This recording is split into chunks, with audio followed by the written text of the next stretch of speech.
starting the spoilers from the original Spider-Man. This video is purely for entertainment and does not infringe on copyrights or laws. The rights to the novel and image belong to the original author. We do not claim ownership. Don't like waiting and want to listen to this fanfic in full now? Subscribe to our Patreon, where you'll find the best fanfics. Chapter 226. Pepper's face changed when she heard this, but she turned back calmly and said, "Yes. Can you lend it to me?" Abadia walked to her side and held out his hand. "No problem." Pepper clamped the USB drive in her palm and handed him the newspaper. Abadia thought there was a secret in Pepper's newspaper, but when he saw her hand it to him without hesitation, he knew he was wrong. After Pepper left, Abadia immediately threw the newspaper on the table, walked to his computer, and turned it on, only to see the words "download completed" on the desktop. Damn it. Seeing this scene, Abadia couldn't help but touch his bald head and immediately stood up, wanting to catch up with Pepper. It was really thrilling. Fortunately, she was calm enough. Abadia, this old guy, is very cunning. When Abadia came in, the first generation Gwen was worried that Pepper's secret would be discovered. Fortunately, she left safely in the end. But Abadia has already discovered that Pepper downloaded the data. He will definitely not give up next. I hope Pepper can return to Tony Stark safely and tell him this information. Toby Spider was also very worried. When he and his subordinates easily subdued Lazar and his men, he knew that this man was not easy to deal with. Rhodes looked at Tony and asked, "What did you think of letting Pepper do such a thing?" Tony sighed, "There was no way. I didn't trust anyone at the time. The only person I could trust was her, and I couldn't go there myself. Otherwise I would definitely alert the enemy. Fortunately, it was safe in the end and we solved that old guy Abadia." Tony shrugged. "The past is over. The process is important, but the result is more important." Pepper walked down the stairs quickly. Coulson was sitting on the sofa downstairs waiting for her. When he saw her coming down, he immediately shouted, "Miss Potts, we made an appointment. Did you remember?" "No. Come with me. We'll start right away." Pepper walked over quickly without looking back. Coulson stood up in surprise. "Now? Yeah. Come with me." Coulson was confused when he saw Pepper in a hurry, so he had to respond, "Okay." Pepper looked back as she walked, and Abadia was looking at her coldly upstairs. "This meeting is very important to you. You can't imagine. Pepper has an agent following her, and Abadia can't stop her from leaving Stark Tower, so he has to go to Area 16 immediately." Several people in white coats gathered here. "Yeah. We have been doing our best. We absolutely." William hadn't finished speaking when he saw Abadia hurried over, so he hung up the phone immediately. "Mr. Abadia, we have conducted research according to your request, and things seem a little tricky. In fact," Abadia put his hands on his waist and stared at him coldly. "A little tricky? Yeah. The technology to power the steel armor does not exist. So it," William explained to him. Wait. You mean technology?" "William, the technology is there." Abadia put his arm around his shoulder and pointed at the large arc reactor. "I just want it to be miniaturized." "Yes, sir. That's what we are doing.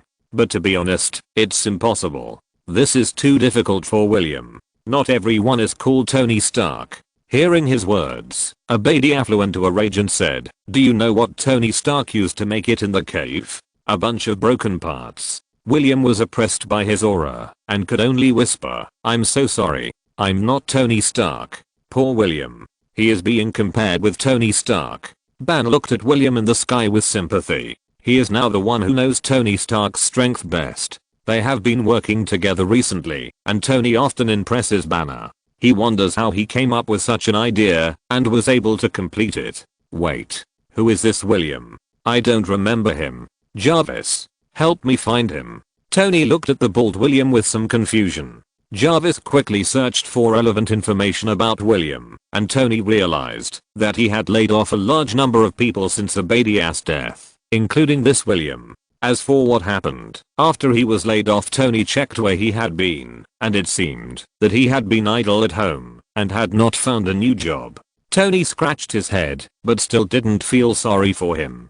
Who made him promoted by Abadia? If he didn't clear a baby-ass people out of Stark Industries, he would not sleep well for a day. After all, that was the first time he was closest to death, after returning from the cave, and Tony didn't want to recall what happened at that time at all. At night, Tony came upstairs, and suddenly heard the ringing of his cell phone. He took a look, and found that it was Pepper's call.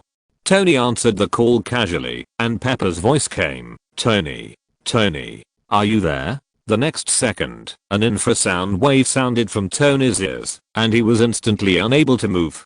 Abadia took the phone from Tony's hand, hung up, and gently supported Tony's head, and lay on the sofa. "Breathe. Relax. Relax. Do you remember this?" Abadia put the instrument in his hand in front of Tony's eyes, and turned it off. "It's a pity that this didn't get government approval. It causes short-term paralysis. Sometimes it's really useful." He walked around the sofa and pinched Tony's face to make him look at him. "Tony, I gave them the order to get rid of you. Actually, I also had concerns." Abadia took off his headphones and took out a machine specially used to absorb macro-reactors from his bag while speaking. "You are a goose that lays golden eggs. But look, fate let you escape," he said, and pointed the machine at the reactor on Tony's chest. As he rotated vigorously, the reactor that Tony used to save his life was taken out. "This is your last golden egg. Do you really think that the ideas you come up with are yours? Your father, he helped me build the atomic bomb. If he was as selfish as you, what would the world be like?" After speaking, he pulled hard, and the wire under the reactor was immediately disconnected from the socket. Tony stared at him with wide eyes, but he couldn't say a word. Abadia looked at the reactor emitting white light and exclaimed, "How beautiful. Tony, this is your ninth symphony." Chapter 227. He sat on the sofa, couldn't help but observe it, and put it in front of Tony. "Great masterpiece. Take a look. This is your last legacy. Now we can say it is the core of a new generation of weapons. With it, we can firmly grasp the whole world in our hands. No doubt." Abadia put the reactor into the box while speaking. "I really hope you can see it. My prototype. I'm not afraid of you laughing at it. It's not as stingy as you. It's a pity that you involved Pepper. I wanted to leave her a way out." After saying that, Abadia got up and left. George frowned and looked at Cheyenne Moo. "Tony Stark, this is trouble." He didn't expect that the mastermind behind the scenes would be Abadia, and he didn't have any defense against him. If it were anyone else, unless he was particularly suspicious, he would not suspect that the person who had watched him grow up would want to kill him, right? Garfield sighed. "This doesn't mean he is careless, but normal people will suspect those who are relatively unfamiliar, and will never suspect that the person closest to them is a traitor at the first time." "Yeah, that's right. Tony Stark should be fine, but Pepper is not necessarily. I hope she can be safe." George nodded, and he looked quite helpless. Cheyenne Moo was afraid that this kind of thing would happen, so he prevented Garfield from being with Gwen. "Yeah. Tony's reactor was taken away, but don't forget there's another reactor in the villa. Thanks to Pepper for not destroying that thing. Tony's hope now rests on it." Gwen agreed with her father's statement, and explained Tony's chance of survival. On the street at night, Rod answered the phone while driving. "What do you mean by hiring someone to murder Tony?" "Slow down, Pepper." The sudden message made Rod confused. He couldn't figure out the reason. "Why did Abadia do this?" "I'm serious. This matter is very urgent. I can't explain it clearly on the phone." "Okay. Where is Tony?" Seeing that he couldn't explain it clearly on the phone, Rod wanted to find Tony to ask clearly. "I don't know. He didn't call me back. Go and check it out. Don't let anything happen." "Thank you, Rod." At this time, Pepper was taking Carlson and the SHIELD agents to the underground garage to drive to Stark Tower. After hanging up the phone, she looked at Carlson. "I know a shortcut." Rod swerved and drove straight to the Malibu villa. Tony had already struggled to get into the elevator. After losing the reactor, his body could not hold on for too long, and shrapnel could enter his heart at any time. He was extremely pale, sweating all over, and staggered out of the elevator. The sequelae of the sonic weapon were still affecting him, making him still weak. He barely pushed open the door, and saw the old model reactor on the table at a glance, but then he collapsed to the ground. Tony finally climbed to the table with great difficulty. He tried to prop himself up and wanted to get the glass cover, but he fell to the ground powerlessly because of the worsening situation. Just when Tony was about to lose hope, the robot Ben suddenly appeared and handed the old model glass cover to Tony. Tony took it and breathed a sigh of relief. He looked at the little robot that always made trouble for him and praised, "Good boy." Then he turned over and smashed the glass cover. Not bad. Thanks to that robot. It's done a great job. Good stupid. I love this robot. Tony Stark will probably remember it for the rest of his life. If it were me, I would definitely improve it and worship it. In an emergency, we still have to rely on the little troublemaker. Stupid has always been greedy, but it still has to be powerful at the critical moment. The crowd watching breathed a sigh of relief. They have been worried since Tony's reactor was taken away. On the other side, Abadia looked at Ironmonger, holding the miniature reactor he had snatched from Tony, and slowly walked up to plug the wire into the socket. As he finished installing it, Ironmonger's power supply problem was successfully solved. Seeing this, Abadia smiled with satisfaction. Tony. Rhodes came to the Malibu villa and found it was pitch black. He shouted several times but no one responded, so he ran to the basement quickly. Coming in from the glass that Tony had broken before, he found Tony lying on the ground. OMG. Tony. Rod immediately rushed over to help him up. Are you okay? Tony had already installed the old model on himself and gradually recovered. After replying, he immediately asked the question he was most concerned about. It's okay. Where is Pepper? She's fine. She's with 5 agents, and they want to arrest Abadia. Rod quickly told the information he knew. Hearing that Abadia had developed a prototype, Tony said, only 5 people are not enough. Rod's face changed slightly, and he helped him stand up. Get up. At the same time, Pepper had already brought people to the door of Stark Tower. She walked over quickly and opened the door. It's in District 16. Coulson followed Pepper, and soon she found District 16. Pepper wanted to open the door with the access card, but found that her magnetic card was invalid. Hearing this, Coulson stretched out his hand without changing his expression. An agent immediately handed him a miniature explosive, which Coulson installed on the door handle. Pepper didn't know what it was yet, and asked curiously, "What is that? Can it open the door like a magnetic card? Please step back a few steps." After Coulson installed it, the explosive immediately began to flash red lights, and Pepper immediately realized that it was a bomb.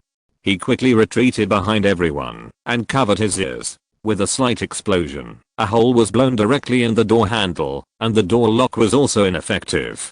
The noise startled Abadia inside, and he immediately activated the Iron Overlord and rushed towards it quickly. Ha ha ha. Rose. She's so cute. Otto looked at Pepper and thought it was some high tech, and couldn't help laughing. In theory, it did open the door. Ha ha ha. Rose also covered her mouth and laughed. Oh. This is really bad.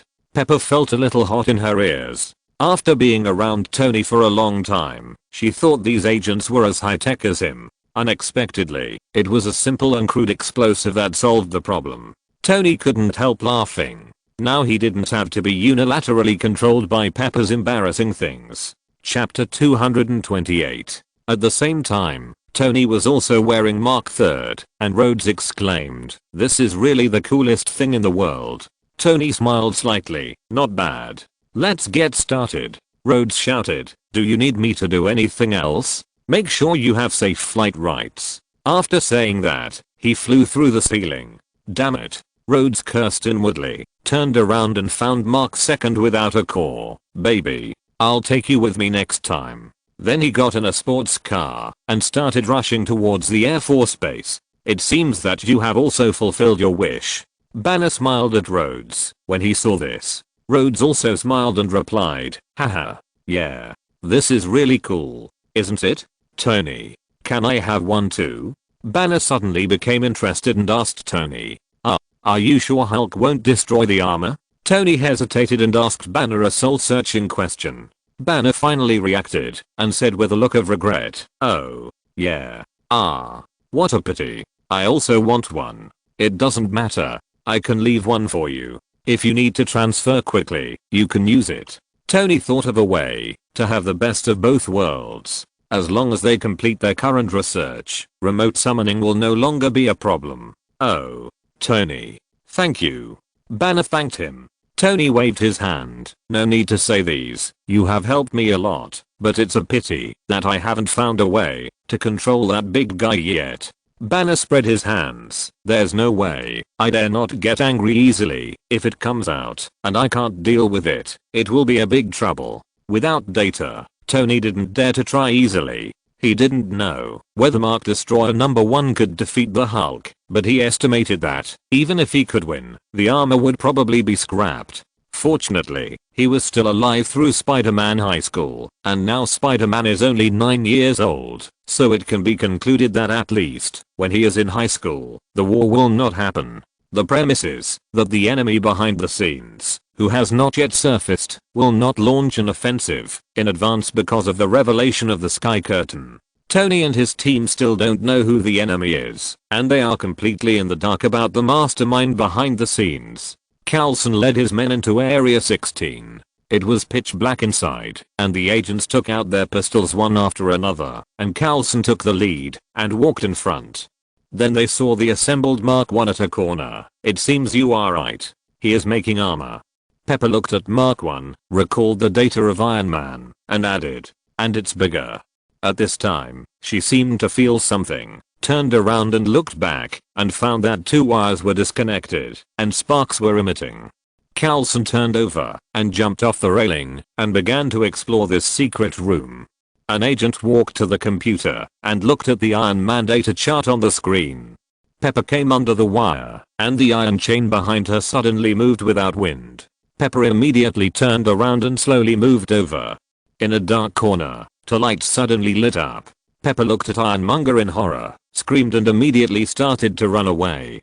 Pepper ran away, and the agent immediately found Ironmonger behind her and immediately shouted, "Fire!" Abadia elbowed one of the agents, and knocked him away, and then hit the Mark 1 hard. The sparks of the explosion engulfed the remaining 2 agents. Pepper ran desperately without daring to look back. Abadia jumped behind her, and crashed the equipment along the way. Fortunately, Pepper had already run out of Area 16 at this time. Ironmonger's huge body hit the door hard, and the metal frame was bent by him. Fortunately, I was lucky at that time. I was just below, and was not affected. Otherwise, you would not be able to see me. Coulson looked relieved. Natasha glanced at him and smiled. Yeah. You were also lucky to escape the last destroyer armor incident. Yes, luck favors me. If you hadn't arrived in time, I might have died on the spot. And Tony, fortunately I contacted him that time, and asked him to help. Otherwise there would be heavy losses. Coulson recalled the scene at that time. The destroyer armor was indeed beyond everyone's imagination. The armor was taken away by Tony for a search. According to Tony, the results have been achieved, but they have not been shown to them yet. Tony flew quickly towards Stark Industries. Jarvis, do you think Mark and the core of number 1 stand the test? Jarvis' voice sounded immediately, sir. Its energy is already below 48%. And this core was never designed for long-range sustained flight. Hearing this, Tony said lightly, keep me informed. Pepper just walked out of Stark Tower and received a call from Tony. When she heard his voice, she immediately shouted, Tony, Tony, are you okay? I'm fine. It's just, Abadia. He's crazy. Pepper gasped and wanted to tell him about Ironmonger, but Tony interrupted her directly. I know. Listen, you have to leave now. Get out of there now. Do you hear? While the two were talking on the phone, Pepper suddenly found that the floor behind her bulged, and then Ironmonger came out from it. Abadia looked at Pepper. Where do you want to run to? He clenched his fists and took a step closer to her, scaring Pepper back. He pointed the Gatling gun on his arm at her. I don't need you anymore, honey. Just as Abadia was about to open fire, Tony rushed over in time and shouted, stop. He immediately changed his target and aimed the machine gun at Tony, but before he could fire a few shots, he was knocked out by Tony. The two of them broke through the wall and fell on the road at the same time. Abadia knocked out a car that was hitting him. Due to the sudden situation, the vehicles on the road began to have a series of car accidents and continued to rear end. A mother carrying her child screamed and slammed on the brakes. Finally, it stopped just before hitting Abadia. Abadia controlled Ironmonger to stand up and directly lifted the car. Then he shouted to Tony behind him, "I like armor. You're done, Tony." Seeing this, Tony yelled, "Put them down." Chapter 229. Damn Abadia. He actually joked with other people's lives. Seeing this, the first generation of Uncle Ben cursed angrily. Oh god. He should go to hell. Aunt May drew a cross and prayed that nothing would happen to the people in the car. Fuck. This abominable old thing. I hope Tony Stark can kill him as soon as possible. He doesn't deserve to live. Yeah. This old man is really a devil. When people all over the world saw Abadia holding up the car, they cursed him. And the mother in the car at that time recalled the situation at that time, and she was also frightened, and her ears were a little hot because she remembered that she stepped on the accelerator instead of the brake. Ironmonger held the car and walked towards Tony. Tony ordered, "Jarvis, transfer the power to the chest maximum power." Then the Mark III's chest began to charge. The light gradually became stronger, and then a powerful beam of light rushed out of the reactor. Abadia was immediately knocked back by this move, and Tony caught the falling car, and the huge weight was all on Tony. Adding to the previous attack, Tony's energy immediately dropped to only 19%. Tony struggled to put the car down, but unexpectedly, the mother in the car accidentally stepped on the accelerator because of panic, and pushed Tony as soon as the car landed. Wait. No. Tony gradually lost his grip on the hood and was rolled under the car. "Oh, I'm sorry, Mr. Stark," the mother said, covering her face. Unfortunately, Tony couldn't hear her apology. He was looking at himself, who was rolled under the bottom with a helpless look on his face. He was kind enough to save people, but was it? Who knows this kind of pain? Rhodes looked at him and asked, "Why didn't you jump up?" "Because I didn't think about it at the time." "Okay." Tony rolled his eyes at him. Who knew that woman would step on the accelerator? He calmly lifted the rear of the car and took the opportunity to get out. At this time, Iron Man had stood up and jumped towards him. As soon as Tony stood up, Abadia landed in front of him. At this time, a poor guy happened to pass by on a motorcycle. Abadia grabbed the motorcycle with a slap. The poor guy flew out immediately and fell heavily to the ground. Abadia smashed the motorcycle hard on Tony. Tony was immediately hit and flew out, and then hit a car and fell to the ground. The citizens in the bus behind him began to flee in panic. Before he could stand up, Abadia rushed over and kicked him, and then kicked him to the ground. Then he turned around and grabbed him, slammed him to the ground, and roared, "40 years. I have always supported you." Then he stepped on Tony and looked down at him. "I started this company from scratch." Tony struggled to turn over, but Abadia grabbed him by the collar. "I won't allow anyone to stand in my way." As he spoke, he threw Tony into the bus, and the bus collapsed immediately. Then he stepped back a few steps and stretched out a missile from his shoulder, "Not to mention you." Then the missile was launched, directly destroying the entire bus, and Tony was blown out of the flames. When he was about to fall to the ground, he activated the thrusters in time to stabilize himself in the air. Wow. What a powerful armor. It's okay to be hit by a missile head on. Toby Spider stared at Tony, who flew out of the flames with wide eyes. Yeah. It's really amazing. His armor is made of gold titanium alloy, which is extremely strong and can withstand high and low temperatures. That's why he can withstand bullets and explosions. The first generation Karnas nodded and explained to the students in the class why Tony's armor was so powerful. "It's a pity that this armor is not suitable for me. What I need is a suit that doesn't affect my movements." Toby Spider felt a little sorry, although the special suit Harry gave him was very powerful. But compared with Tony Stark's armor, there are too many shortcomings. Apart from anything else, just being able to fly freely in the air is enough to beat him. But that requires life. Do you remember the green juice Tony Stark drank before? That should be chlorophyll. Dr. Connors knew what Toby Spider was thinking and revealed a fatal flaw of Tony that is used to neutralize heavy metal poisoning because the metal palladium used in the arc reactor will poison him. Believe me, Peter, this poisoning is a very painful way to die. If Tony Stark can't find a solution, then his outcome will be bleak. Oh, this is too bad. Is there no other way? Hearing this, Gwen, who was sitting next to him, frowned, and Toby Spider's face was also very ugly. Of course. If he goes for surgery, takes out the shrapnel, and then abandons the arc reactor, then his symptoms will not continue to worsen. Then you just need to rely on drugs to slowly slow down the palladium poisoning, provided that he can really abandon the reactor. Another way is to find new element to replace palladium, which can also make the situation better. Just don't know which method he finally used. Connors looked at Tony and wanted to know how he solved this problem. It's spectacular. You improved your design. I also improved my design. Looking at Tony flying in the air, Abadia roared. Then the Ironmonger's legs began to deform, and as a large amount of exhaust was discharged, his thrusters started, sir.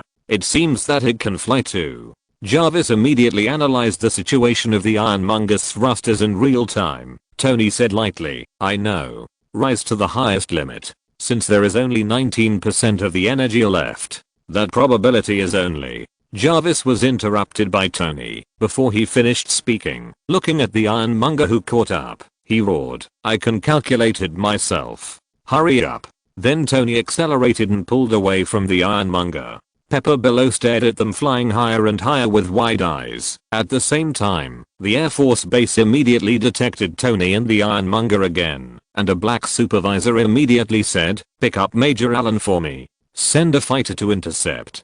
The soldier was halfway through typing when his phone call was interrupted by a hand. Rhodes said calmly, no need, guys. This is just a flight training. Because Rhodes' military rank was higher than everyone else present, the soldiers could follow his orders.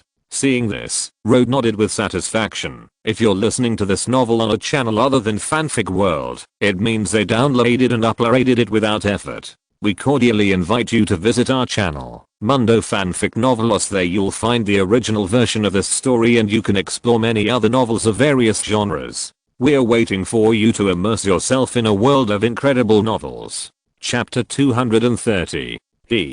Without me, you'll be chased by fighter planes again. Rhodes smiled proudly at Tony. Yeah. Thank you, man. Tony toasted him. You're welcome. Rhodes was very satisfied with Tony's attitude and drank the wine. Tony, are you really not afraid of falling to death? Ban looked at him curiously. Tony shrugged. No way. I didn't have any better means at the time, so I could only gamble. But I have calculated it. Tony and Abadia flew higher and higher. Jarvis reported that there was only 13% of energy left, but Tony chose to continue to rise. As the energy became less and less and the altitude became higher and higher, the shell of Ironmonger was already covered with frost. Unknowingly, there is only 7% of energy left. The warning of insufficient energy became more and more frequent, and even the old model reactor began to flicker. Use the screen to display. Stop voice reporting. Tony immediately decided to save power consumption. Due to insufficient energy, Tony's flying speed gradually slowed down, and he was finally caught up by Ironmonger, who grabbed his leg. Abadia grabbed Tony's neck and said proudly, you have a good idea, Tony. But my armor is more advanced in every way. Tony asked calmly, how did you solve the freezing problem? Abadia frowned when he heard it. Freezing problem? Then he found that Ironmonger had lost power and the panel screen turned black. Let me help you check. Tony pulled out a hand and hit Ironmonger's head hard. Ironmonger immediately fell down like a kite with a broken string. Tony looked at Abadia who was falling down, and Jarvis's prompt sound suddenly sounded. 2% left. Then Tony also lost power and fell down. Start using emergency backup power. Tony fell to the top of Stark Tower by free falling for a distance, then opening the thrusters to reduce the impact, and then free falling again to slow down. He contacted Pepper as soon as he landed. Hearing his voice, Pepper immediately shouted with a worried look, Tony, OMG. Are you okay? My energy is almost exhausted. I have to take this thing off. I'll go down right away. Before Tony finished speaking, Ironmonger landed behind him from nowhere. Tony was startled. As soon as he opened his mask, Abadia praised, "Well done." He quickly closed the mask, dodged his punch, and stretched out his palm to fire the palm cannon, but found that he had just removed the armor parts on his left hand, and his palm was empty at this time. Before he could react, Abadia hit him hard with a punch, causing him to spin 360 degrees in the air and almost fall off the Stark building. Tony stabilized his body and immediately used his remaining right fist to hit him with all his strength, but it didn't hurt Ironmonger at all. Instead, he took the opportunity to grab his waist and ravaged him fiercely. Under his strong grasp, Tony's weapon systems failed one after another. Abadia looked at Tony triumphantly, and Tony shouted, "Flares."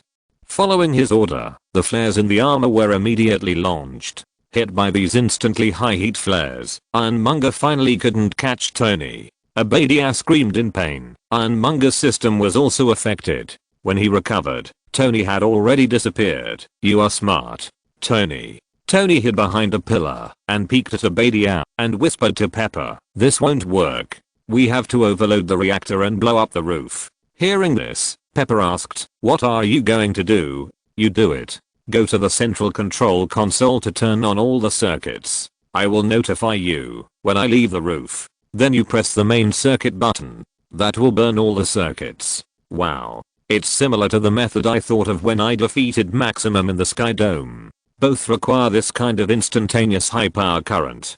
Garfield Spider looked at Tony's method and thought of Maximum's death in the Sky Dome. There is still a little difference. He wants to use the explosion to kill Abadia, while you directly transfer all the energy to Maximum. But the method is similar, just less overload. Gwen shook her head and then nodded. "Yeah, I know. It's just similar in operation."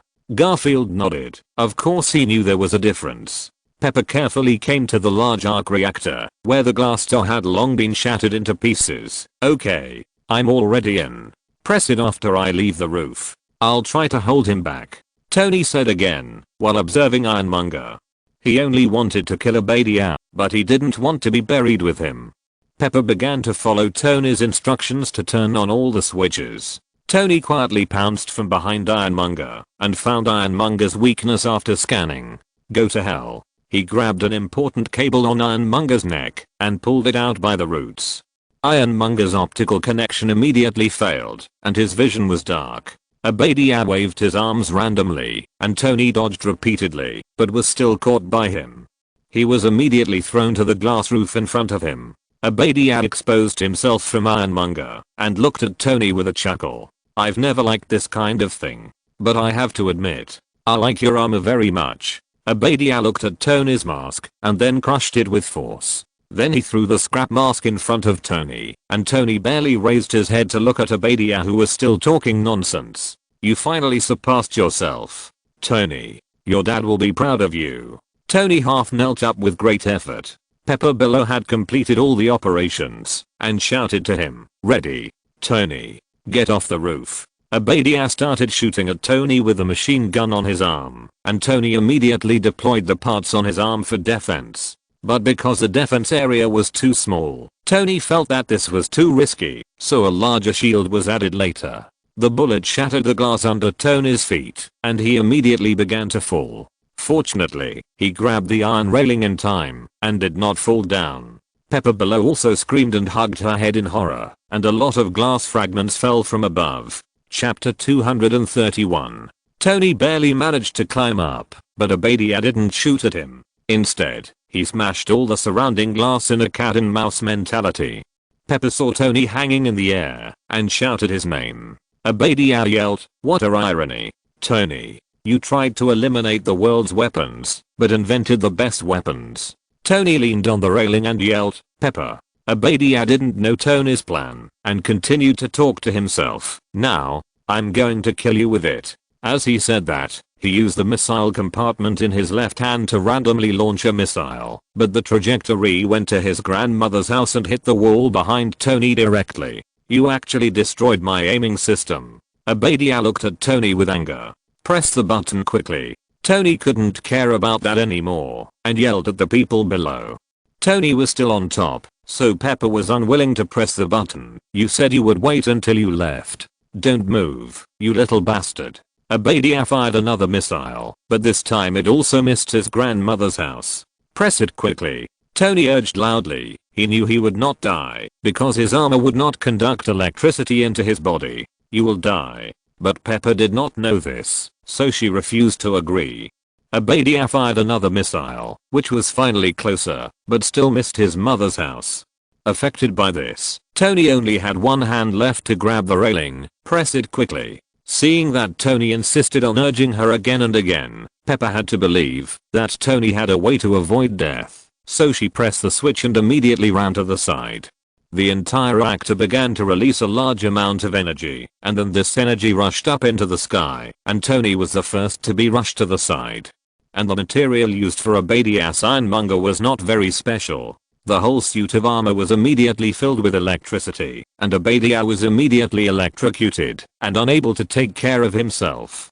The extremely violent energy rushed straight into the sky. In New York at night, this blue-white light column was extremely dazzling. After a few seconds, the energy was exhausted, and the light column finally disappeared. Abadia, who had been electrocuted to death, fell down with his ironmonger and hit the large arc reactor directly. The entire reactor immediately exploded.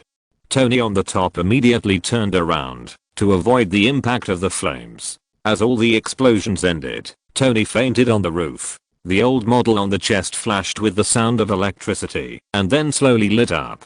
In the distance, Pepper shouted, "Tony." Wow. It was really thrilling, but why was Tony, who was closer, fine? But Abadia died.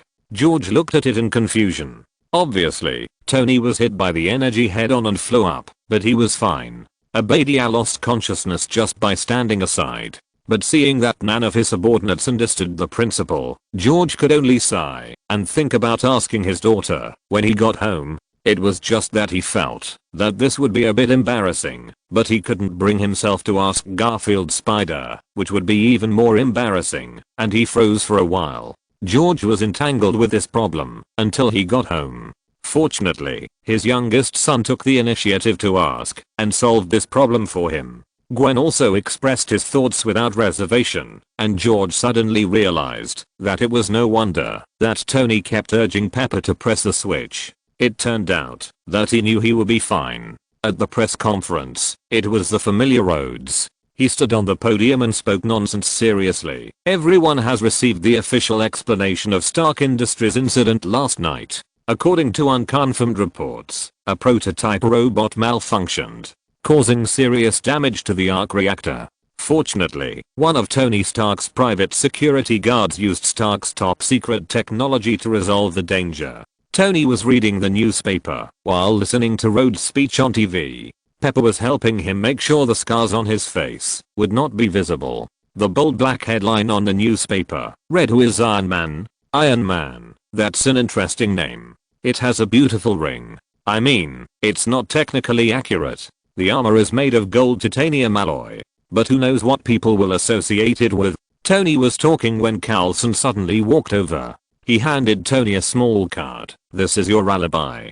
Tony was stunned for a moment and then took over. "Okay. You were on the yacht at the time. We have port documents to prove that you spent the night in Avalon Port. And testimonies from 50 guests. Look, I think maybe we should say that Pepper and I were alone on the island that night." Hearing this, Pepper tore off the eyebrow stickers on Tony's eyebrows with force, and Tony's cheeks twitched in pain. Carlson thought it would be best to follow the direction they prepared. "This is what happened. Just read it." "Okay." Tony looked at the 3 small cards and frowned. "There is no information about Stanley here." Hearing this, Carlson explained, "We are dealing with it. He went on vacation. You know how bad the safety of small aircraft is." Tony frowned slightly, "But how to explain the fabricated bodyguard? Here's me. I mean, how do you explain this weak link?" Hearing Tony's concerns, Carlson smiled slightly. "This is not the first time I've done this, Mr. Stark. As long as you stick to the official statement, you'll soon find that all this is not a problem." Then he said to Pepper, "You only have 90 seconds. Then he turned and left. Pepper stopped him and thanked him. "Agent Carlson, I just want to express my deep gratitude for all the help you have provided. Coulson chuckled and said, this is my duty. You will receive our letter. We will cooperate in the future. Your Strategic Homeland Defense and Logistics Agency. Before Pepper finished speaking, Coulson interrupted and said, it's called SHIELD. Hearing this, Pepper nodded with a smile on her face. Okay. She finally didn't have to remember such a long name. Chapter 232. SHIELD. What kind of organization is this? How come I've never heard of it? This is too blatant. Are they just trying to fool the public? Isn't this the usual style of these officials? They just find a reason to cover up when something goes wrong. Is our taxpayers' money used to give you this kind of alibi? Counting the previous time, this is the second time. I remember Tony Stark announced that he was Iron Man. Why is it different here? The American people were extremely angry about this. They felt that they were deceived and asked the so-called SHIELD to give an explanation. There were also people who felt very confused because this was different from what they remembered. Egghead looked helplessly at the overwhelming discussion about SHIELD on the internet, thinking about how to solve this matter. If possible, Egghead didn't want to be exposed to the eyes of the world at all, because it would bring them a lot of trouble, but the current situation seemed to be beyond his control. After Coulson left, Pepper turned around and looked at Tony with a smile. Let's put this on a show. You know, it's not that bad. Although I don't think I'm Iron Man. Tony walked to Pepper's side. While helping Tony put on his coat, Pepper smiled and said, of course you're not Iron Man. I am. Tony really likes the name Iron Man. You're not. Pepper knew Tony's character and was afraid that he would not play by the rules, so she said affirmatively. Okay. It's up to you. You know, if I were Iron Man, and I have a girlfriend like you who knows my true identity, then she will definitely collapse, because she is always worried that I will die. But she will be proud that I'm her man. Tony said while biting the small card. After putting on his clothes, Tony turned around and looked at Pepper affectionately. She will be very conflicted, because this will only make her fall in love with me more.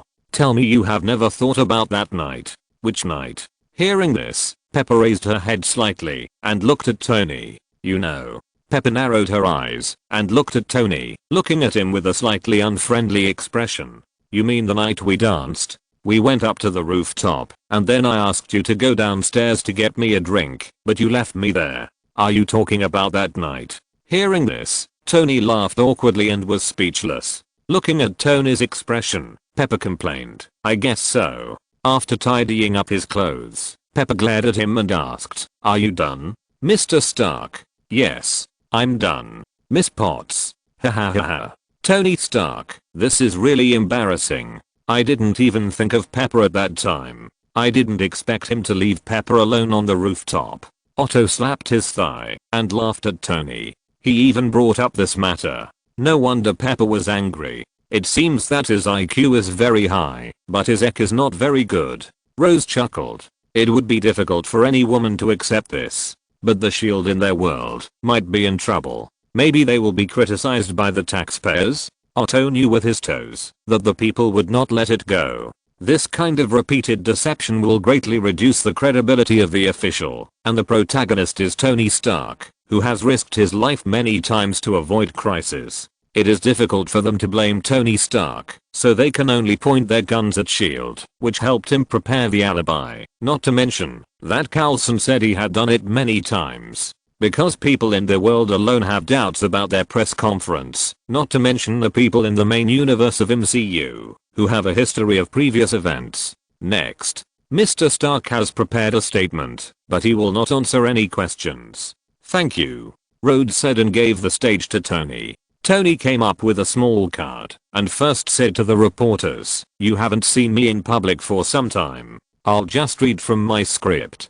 Tony's words made the reporters below laugh. Tony coughed twice and began to read from the script. Some people speculate that I was personally involved in the incident on the highway and the roof. He was interrupted by Christine Everhart after just 2 sentences. I'm sorry, Mr. Stark. But do you really want us to believe that it was a bodyguard in armor? He was wearing the armor appears just right, and in fact you usually Tony replied before she finished her words. I know what you mean. It's okay to question the official statement. But you shouldn't speculate anyway. Call me something, a superhero for no reason. I didn't say you were a superhero. She immediately raised her hand to deny it. No. That's good. It would be too ridiculous if that were the case. Too outrageous. For some reason, Tony felt a rebellious mentality when he heard her deny herself. I'm not cut out to be a hero. It's obvious that I have too many character flaws. I've done too many wrong things. The influence is very bad. Tony's words gradually deviated from the topic. Hearing this, Rhodes had to remind him in a low voice, just read according to the script. Yeah, okay. Tony nodded and picked up the small card again. In fact, Tony looked at the content on the small card, and after a long silence, a smile suddenly appeared at the corner of his mouth, and he threw it away. I'm Iron Man. When Tony said this, the whole place went crazy. All the reporters stood up and asked Tony all kinds of questions. Only Christine Everhart was still sitting cross-legged on the chair quietly looking at Tony. After she gave Tony the photo of Gumira and questioned him, Gumira was attacked by an iron armor not long after, and the same thing happened to Stark Industries last night. She was smart and quickly combined Tony's personality and ability to roughly guess that Iron Man was Tony Stark.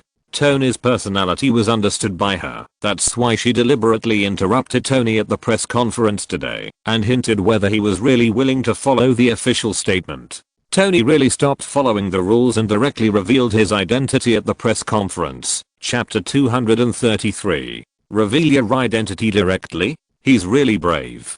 Garfield Spider had to admire Tony's behavior. Yeah, maybe it's because he likes to enjoy the feeling of being the center of attention. And he's rich, so he's not afraid of any danger. Gwen nodded. At this time, the two were in the campus gymnasium, looking at the players who were playing rugby. Although their people tried their best to invite Garfield Spider to play rugby with them, Garfield Spider didn't have the nerve to play with a group of ordinary people. If he just bumped into them, they would faint, and he couldn't possibly participate in the game or something like that. There was no point in playing, but it would only delay their training.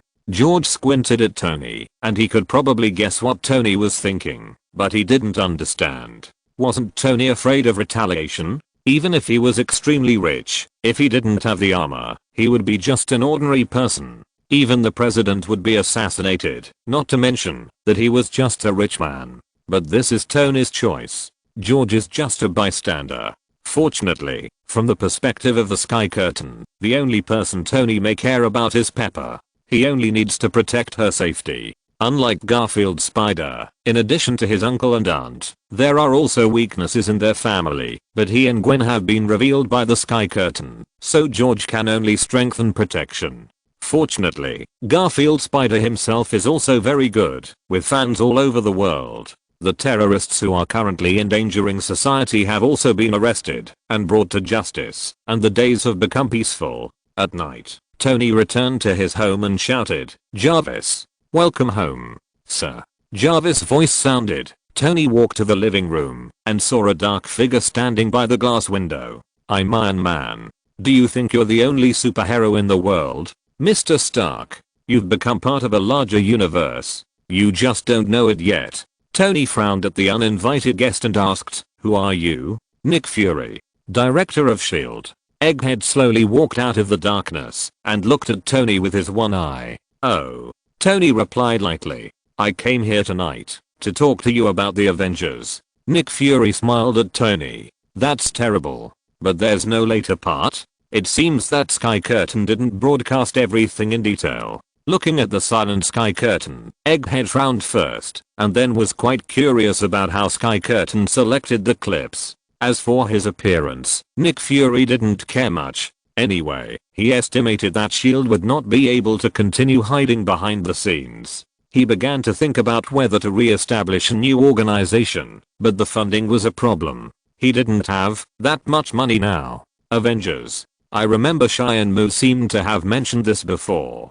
He said that the reason why Tony Stark would find the third generation of Peter Parker was because the internal disagreements of the Avengers were about to break out. Tony Stark needed manpower, so he went to find the third generation of Spider-Man. When Garfield Spider heard the name of the Avengers, he immediately remembered one of the reasons why Iron Man Tony Stark was introduced at the beginning. Internal strife among superheroes? This is really terrible. It seems that the situation is very serious. Tony Stark may not have the upper hand, so he needs to find someone to help. Even if the other party is a kid who just entered high school, he will not let it go. Gwen also said worriedly. She had thought about this before, but because she didn't know Tony Stark, she didn't say anything. There was no point in making groundless guesses. After watching Tony Stark's various actions and Cheyenne Moo's praise for him, although his personality may cause him to have some minor friction with others, Gwen thinks Tony still sees the big issues clearly. This kind of personality makes him probably not to have disagreements with other superheroes for no reason. Gwen believes that there must be some irreconcilable reasons. Garfield Spider also feels that Gwen's statement is very reasonable. However, he has not seen the specific process, so he thinks that he should not speculate rashly. What if things are different from what they think? He believes that Cheyenne Moo will definitely broadcast the reasons for their internal strife later.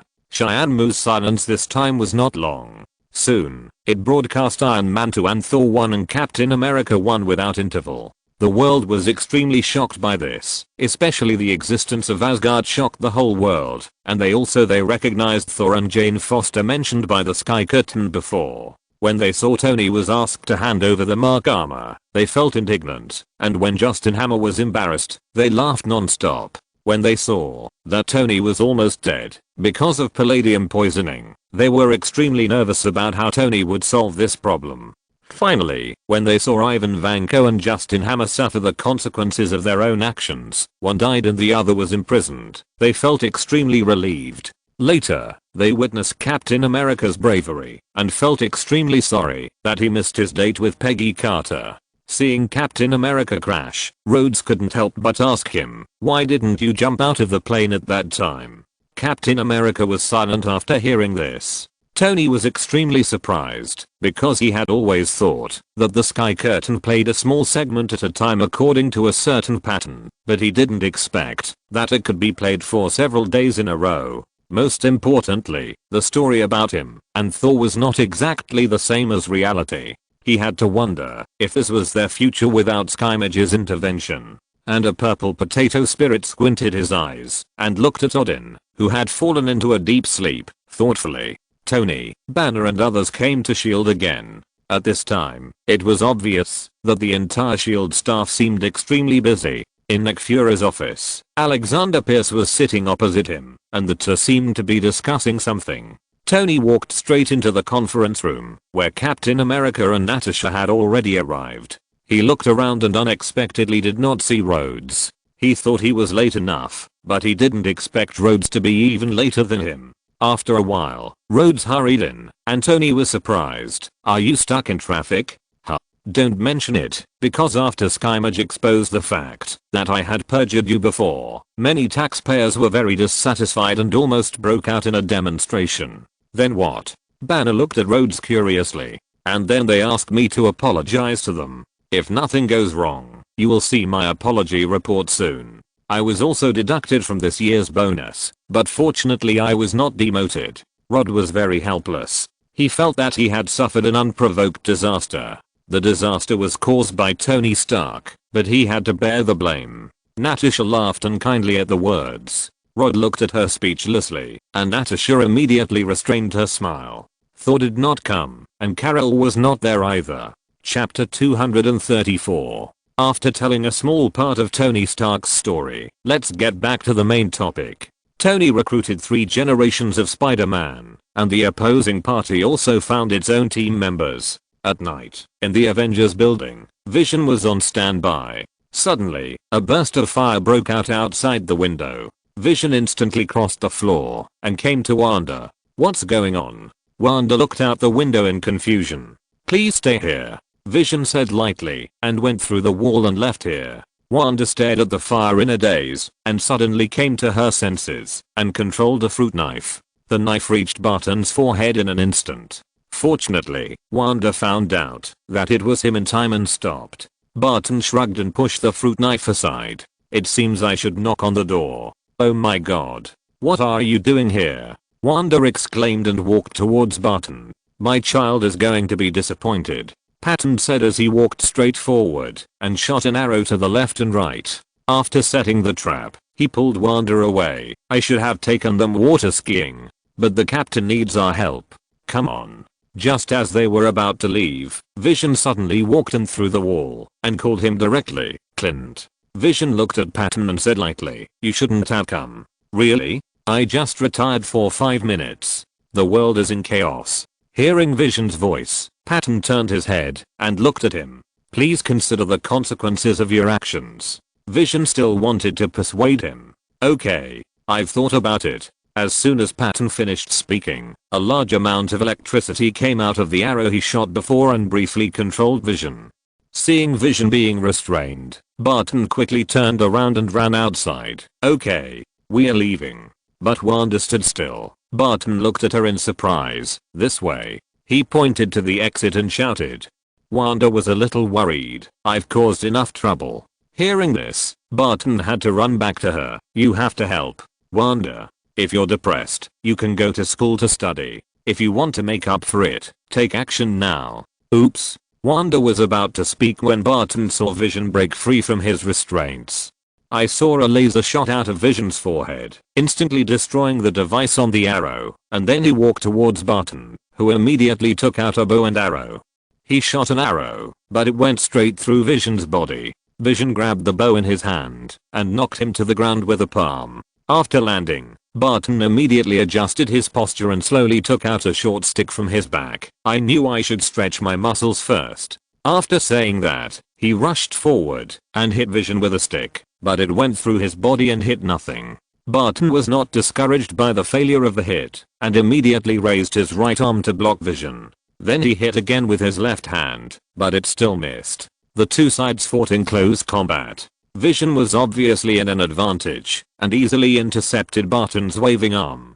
Seeing this, Barton had to swing his right fist continuously to hit Vision, but Vision did not move at all. Then Barton backhanded and hit Vision's face with the short stick. The short stick broke into 2 sections directly, and Vision was still unharmed. Barton looked at the broken short stick and curled his lips and threw it away directly. Then Barton kicked out, but Vision's body was virtualized and dodged it, but he was strangled by Vision instead. Vision said calmly, Clint, you can't beat me. I know I can't beat her, but she can. Barton gave Wanda a look, and Vision looked at Wanda in shock. Wanda's palms glowed red, and she looked at him coldly. Vision. Enough. Put him down. I'm leaving.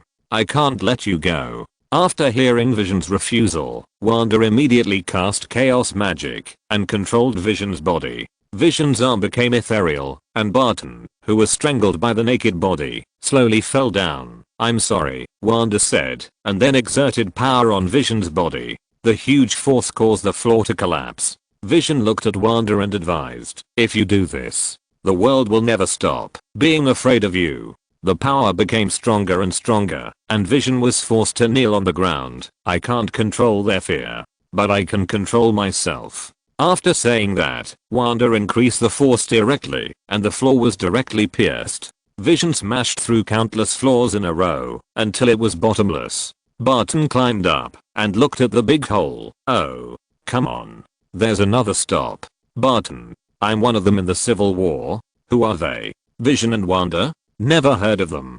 Barton looked at the sky in shock. Tony squinted his eyes and looked at the Avengers building. This means that the location where Vision and Wanda are is the headquarters of their organization.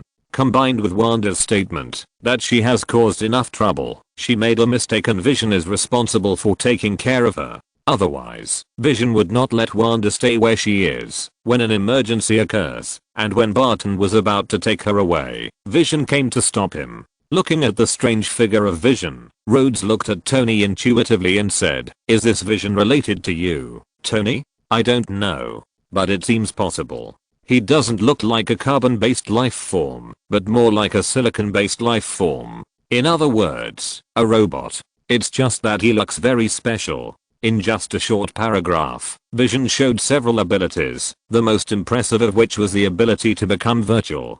Barton's attacks could hardly hit him, and he could also shoot lasers. and it seemed that his body was extremely powerful. Barton's punching power was still considerable, but it was completely ineffective against Vision, including the short stick, which broke directly on him. But it seems that I'm on the side of the captain. Barton turned his head and looked at Captain America. The most likely person who could be called the captain in the Avengers was Captain America.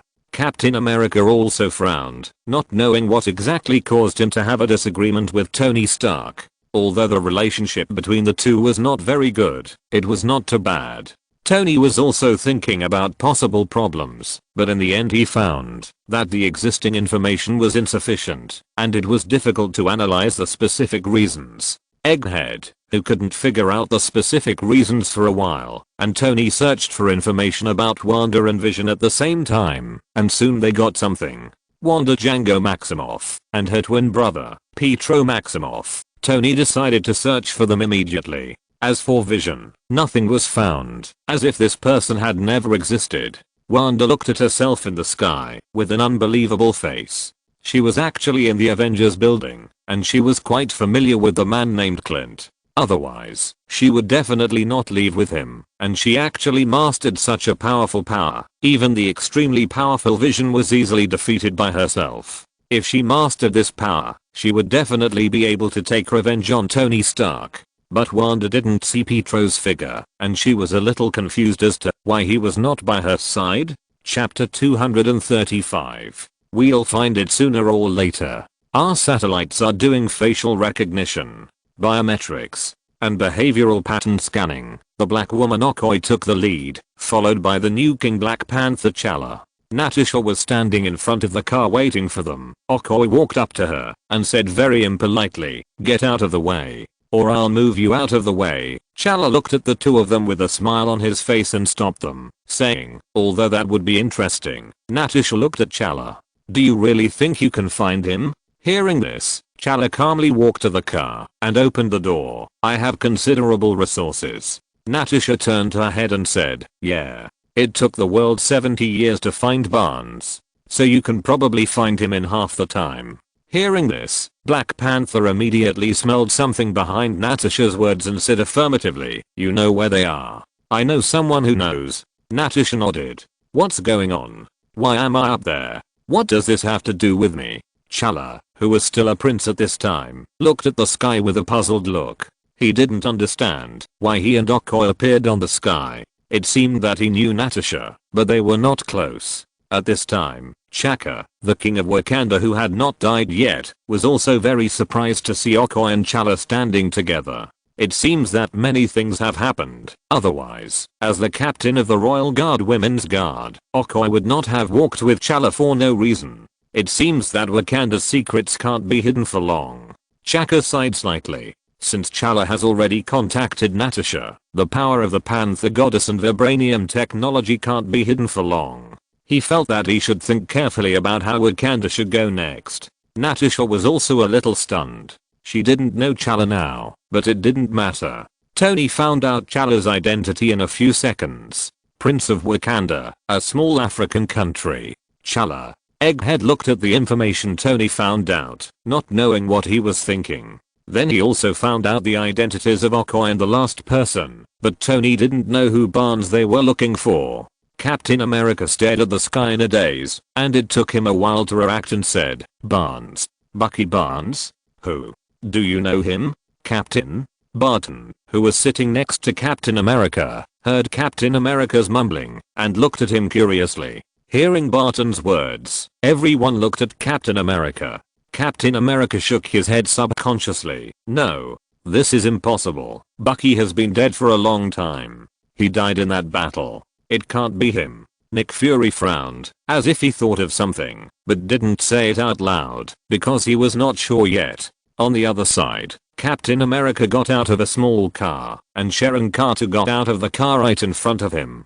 She teased Captain America, "You probably don't quite understand what a jetaway car is." Captain America didn't care about her teasing. "This car is low-key good. These things are very eye-catching," Sharon Carter said as she opened the trunk, revealing the vibranium shield and Falcon's equipment inside.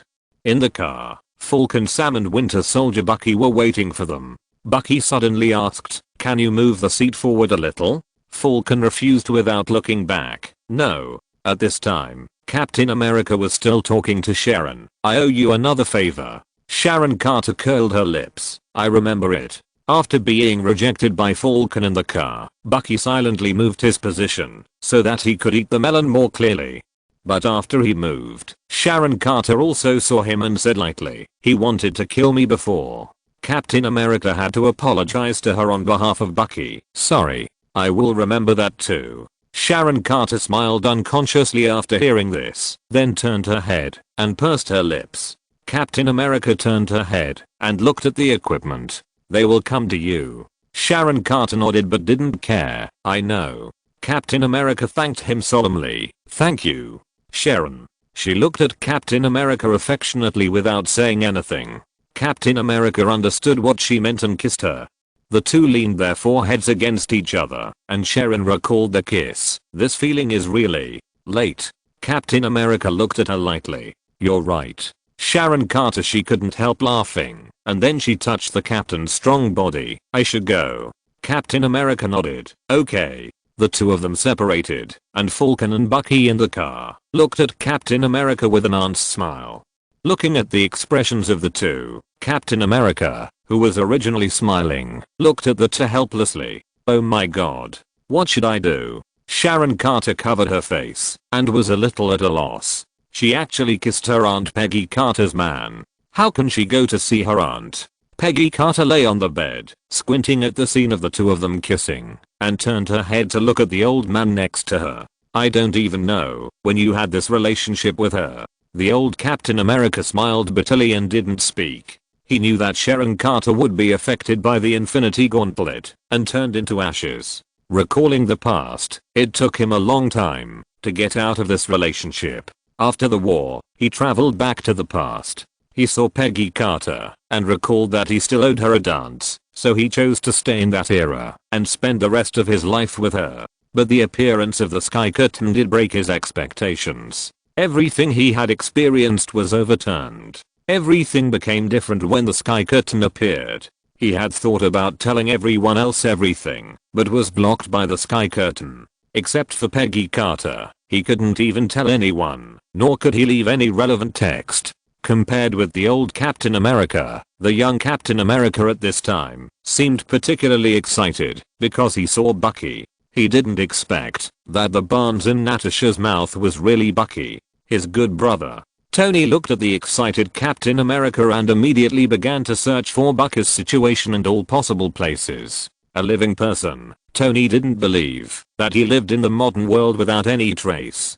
Falcon Sam looked at himself in astonishment when he appeared in the Sky Curtain. At this time, he was still working at the Veterans Service in Washington, but he didn't expect that he would suddenly go to the Sky Curtain. Still with Captain America, as for Bucky behind him, Falcon recalled carefully, but couldn't remember who he was, and was sure he had never seen him.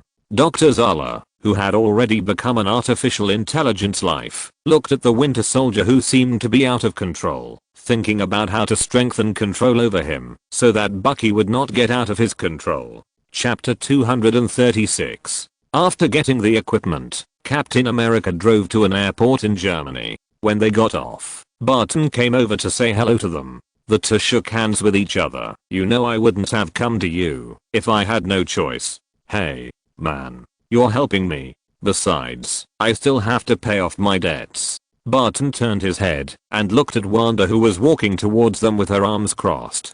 Captain America looked at Wanda gratefully. "Thanks for your support." Wanda tilted her head and said indifferently, "It's time for me to take action too." "Where's the other newcomer?" Captain America looked at Barton. "He can't wait." Hearing this, Barton turned around and opened the door of the van. "I gave him some coffee. He should be fine." The sound of the door opening woke up Scott Lang, who had just fallen asleep. He was startled for a moment before he reacted and got out of the car. "What time zone is this?" He looked at Barton and asked. "Come on." He pushed Scott towards Captain America and shook Captain America's hand with a surprised look on his face. "Captain America. Mr. Lang." Captain America greeted him with a smile on his face. It was his first time meeting the real person, and Scott was obviously a little excited. "What an honor. I feel like I've been holding your hand for too long. This is awesome. Captain America." He turned around and said to Wanda, and added, "I know you too. You're awesome too." Wanda smiled at Scott, and Scott turned his head and couldn't help pinching Captain America's muscles. "Oh my god. What I want to say is, I know you know a lot of awesome people. So, thank you for thinking of me." Captain America narrowed his eyes and curled his lips after hearing this, and was obviously a little pleased. Then Scott pointed at Falcon and smiled. "Hey, buddy, how are you doing recently?" Falcon nodded and asked, "Nice to see you. That last time Falcon interrupted him. He didn't want too many people to know about being fooled by Ant-Man. That was his dark history. Thinking back to that incident, he couldn't help but squinted his eyes and shrugged his shoulders and smiled. "That was a great interview, but there will never be a next time." Captain America interrupted their reminiscence. "Did they tell you what we are dealing with?" Hearing his words, Scott turned his eyes to Captain America. "It seems to be a few crazy assassins." Captain America nodded. "Our action this time is illegal. So, if you come with us, you will also become a wanted criminal." Scott blinked his eyes. "Yeah, I'm used to it." At this time, Bucky on the side reminded, "We should go. There is a helicopter waiting for us." Hawkeye also added. Just as Barton finished speaking, the airport loudspeaker suddenly sounded, "Emergency. All passengers evacuate the airport immediately." "They are evacuating the airport," Bucky said lightly. Falcon hugged his chest and immediately determined that this was Tony's move. Stark. Scott on the side was a little surprised. Captain America exhaled lightly and ordered everyone, "Change clothes." "Who is he? Are there so many characters in the future? Where did they come from?"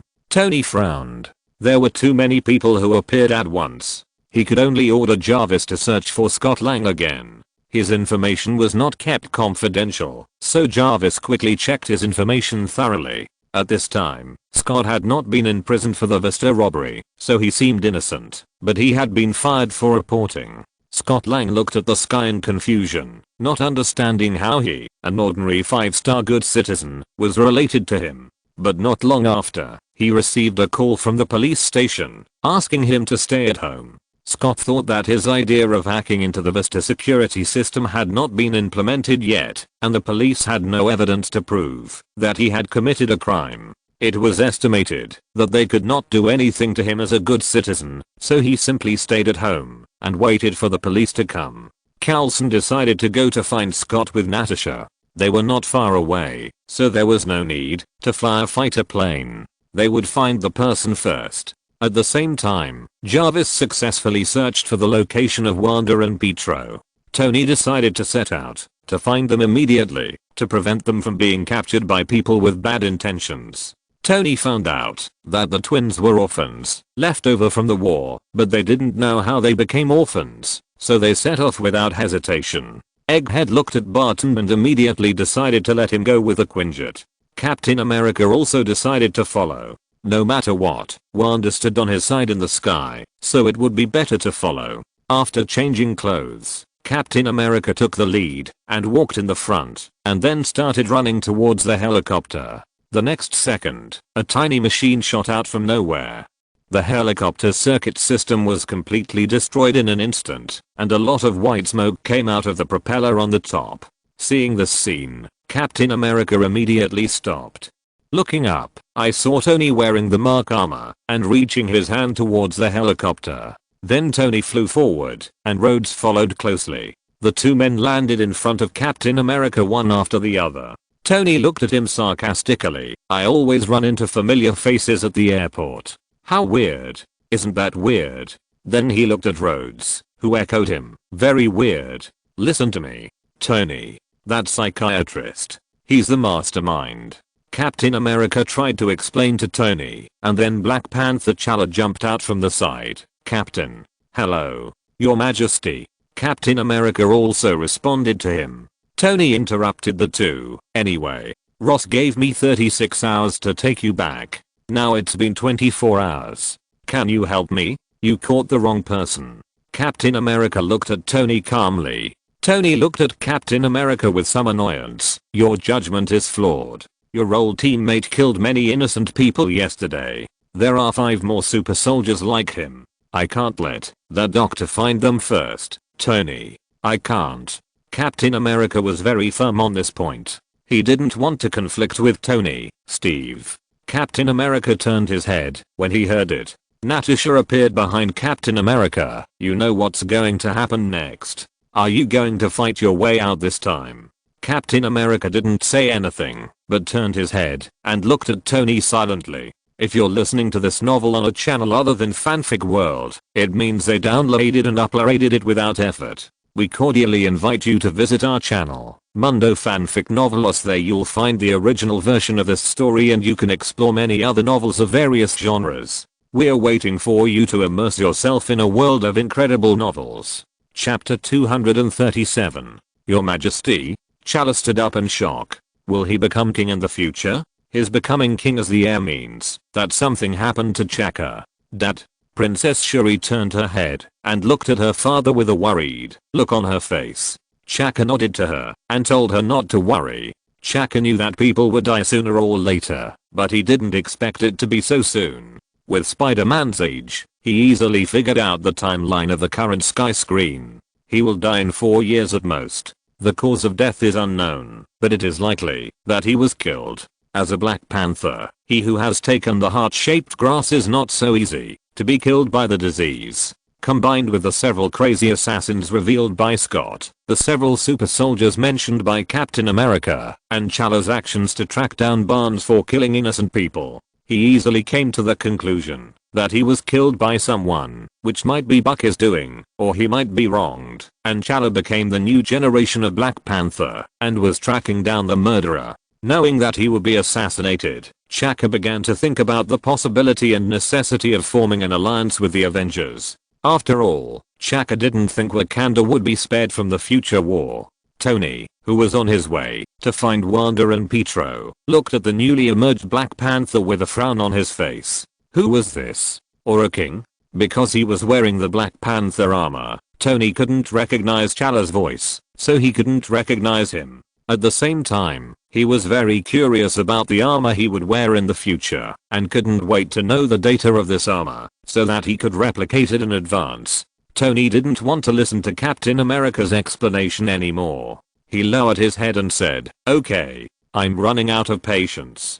Pajama baby." With his shout, a spider silk instantly stuck to Captain America's shield, pulling him away directly, and also tied Captain America's hands with spider silk. Spider-Man landed handsomely and looked at Captain America. Tony praised him. "Well done, kid. Thank you." "Well, my landing was not ideal. I'm not used to the new costume." "Wait, these are all trivial matters, Mr. Stark. The costume is perfect, thank you." Spider-Man's chatterbox nature was revealed as soon as he opened his mouth. Tony had to complain and stop him from talking. "Yeah, but we don't have to start chatting. Okay, Captain. I'm Spider-Man. Your big fan." Spider-Man had to shut up and saluted Captain America to introduce himself. Captain America looked at Spider-Man with a little surprise and didn't say anything. Tony stopped him again and said, "Yeah, talk about it later." "Wow, very handsome appearance. 3rd generation." Toby Spider looked at Spider-Man with admiration. "How come everyone has such handsome moves? This makes him look like he is very low." He felt that he should also think of a handsome appearance pose. The 1st generation Gwen was amused by Toby Spider's idea. She didn't expect that Toby Spider, who was always introverted, would have such an idea. After covering her mouth and laughing for a long time, Gwen finally stopped. Toby Spider looked at her with resentment. That little expression made Gwen think Toby Spider was very cute. "Peter, I didn't expect that you would talk more when you grow up." Aunt May looked at little Peter Parker with a funny face. Little Spider blushed and didn't know what to say, so he threw himself into Aunt May's arms. "You look busy," Captain America complained when watching the interaction between Tony and little Spider. Hearing what Captain America said, Tony immediately choked back. "And you are a complete idiot. Drag Clint into this." Save Wanda from where she doesn't want to leave. A safe place. I'm trying. Speaking of this, Tony couldn't help but sigh, glared at Captain America and said, I'm trying to stop you from splitting up the Avengers. Captain America looked at him calmly, you split us up when you signed. Hearing this, Tony squinted at him for a while and suddenly turned his head away, not wanting to say these meaningless words to Captain America. Okay. That's it. Tony looked at Captain America and warned him solemnly, you have to bring Barnes here and go with us. Now. It's still us now. Otherwise a detachment of the Joint Special Operations Command will be dispatched and they will not show mercy. Captain America looked aside without comment. Without answering, Tony looked at Captain America and whispered, please. If possible, who would want to fight with a brother who had been through life and death with him? Just then, Falcon's voice sounded in Captain America's headset. We found it. I saw the Falcon drone secretly searching for planes. While Tony was talking to Captain America, the Quinjet is in Hangar 5 on the north runway. After hearing the news, Captain America immediately raised his hands up. When Tony was confused, Barton shot an arrow from a distance. Instantly shot through the spider silk that bound his hands. Seeing this, Tony immediately put on his helmet and turned around to look back. Action. Lang. I didn't know when an ant-sized person climbed onto Captain America's shield. Little Spider noticed something. Everyone, there is something. Before he finished speaking, Scott instantly grew bigger, kicked Little Spider away, and took the shield, and fell to the ground. What's going on? Rod looked at Scott who suddenly appeared with a confused face. Scott came to Captain America and handed him the shield. This is yours, Captain America. What the hell is that? Scott, as the person involved, was confused. He recognized his own voice, but he didn't expect that he was so powerful. Not only can he become as small as an ant, but he can also snatch things from Spider-Man's hands. Everyone who has seen the Sky Curtain knows how powerful Spider-Man is. Hank Pym was surprised. He didn't know Scott Lang yet, but he recognized that the clothes he was wearing were the Ant-Man suit. Hope looked at Scott's equipment and recalled his mother, so he wanted to question Dr. Pym, but Pym didn't know how the Ant-Man uniform got into Scott's hands. The father and daughter quarreled again because of this, and finally the two broke up again. As Pym's trainee, Darren Cross also recognized that this was the Ant-Man uniform he had dreamed of, but he didn't expect it to be worn by an unknown Scott language. The appearance of Ant-Man proved that Pym was indeed hiding something from him. He was plotting to kick Pym out of Pym technology, but he hadn't figured out how to convince Hope. Unfortunately, Darren Cross knew that a lot of people must be looking for Scott now, and he had never seen this person next to Dr. Pym. Maybe he met him later. Fuckman looked at Ant-Man who could shrink and enlarge himself, and felt like he had seen something similar somewhere, but he couldn't remember it for a while. And what did Tony sign? In Captain America's view, the signature represents the split of the Avengers, so this document must be crucial, and it might even be the direct reason. Chapter 238. Oh, that's good. Okay. There are two in the parking lot. One of them is Maximoff. I'll catch her. Tony scanned the figures of Barton and Wanda behind him, and then asked Rhodes while taking off. Rhodes, can you handle the captain? Rhodes also scanned someone in the terminal hall. There are two in the terminal hall, Wilson and Barnes. Hearing Bucker's name, Black Panther couldn't wait to avenge his father. Barnes is mine. Captain America threw away his shield and hit Rhodes who was about to fly forward.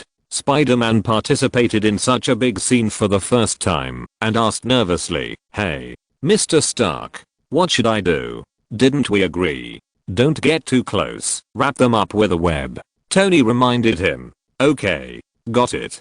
Spider-Man immediately fired Spider Silk and started to act. Black Panther rushed towards the terminal hall, and Captain America chased after him, throwing his shield and hitting Black Panther on the back of his neck, knocking him over. Then he rushed up and hugged Black Panther's neck, throwing him directly out. After landing, Chala half knelt on the ground and looked at Captain America coldly. Get out of the way, Captain. I won't say it a second time. After saying that, seeing that Captain America had no intention of giving in, he did a very handsome 3 kick in the air without hesitation.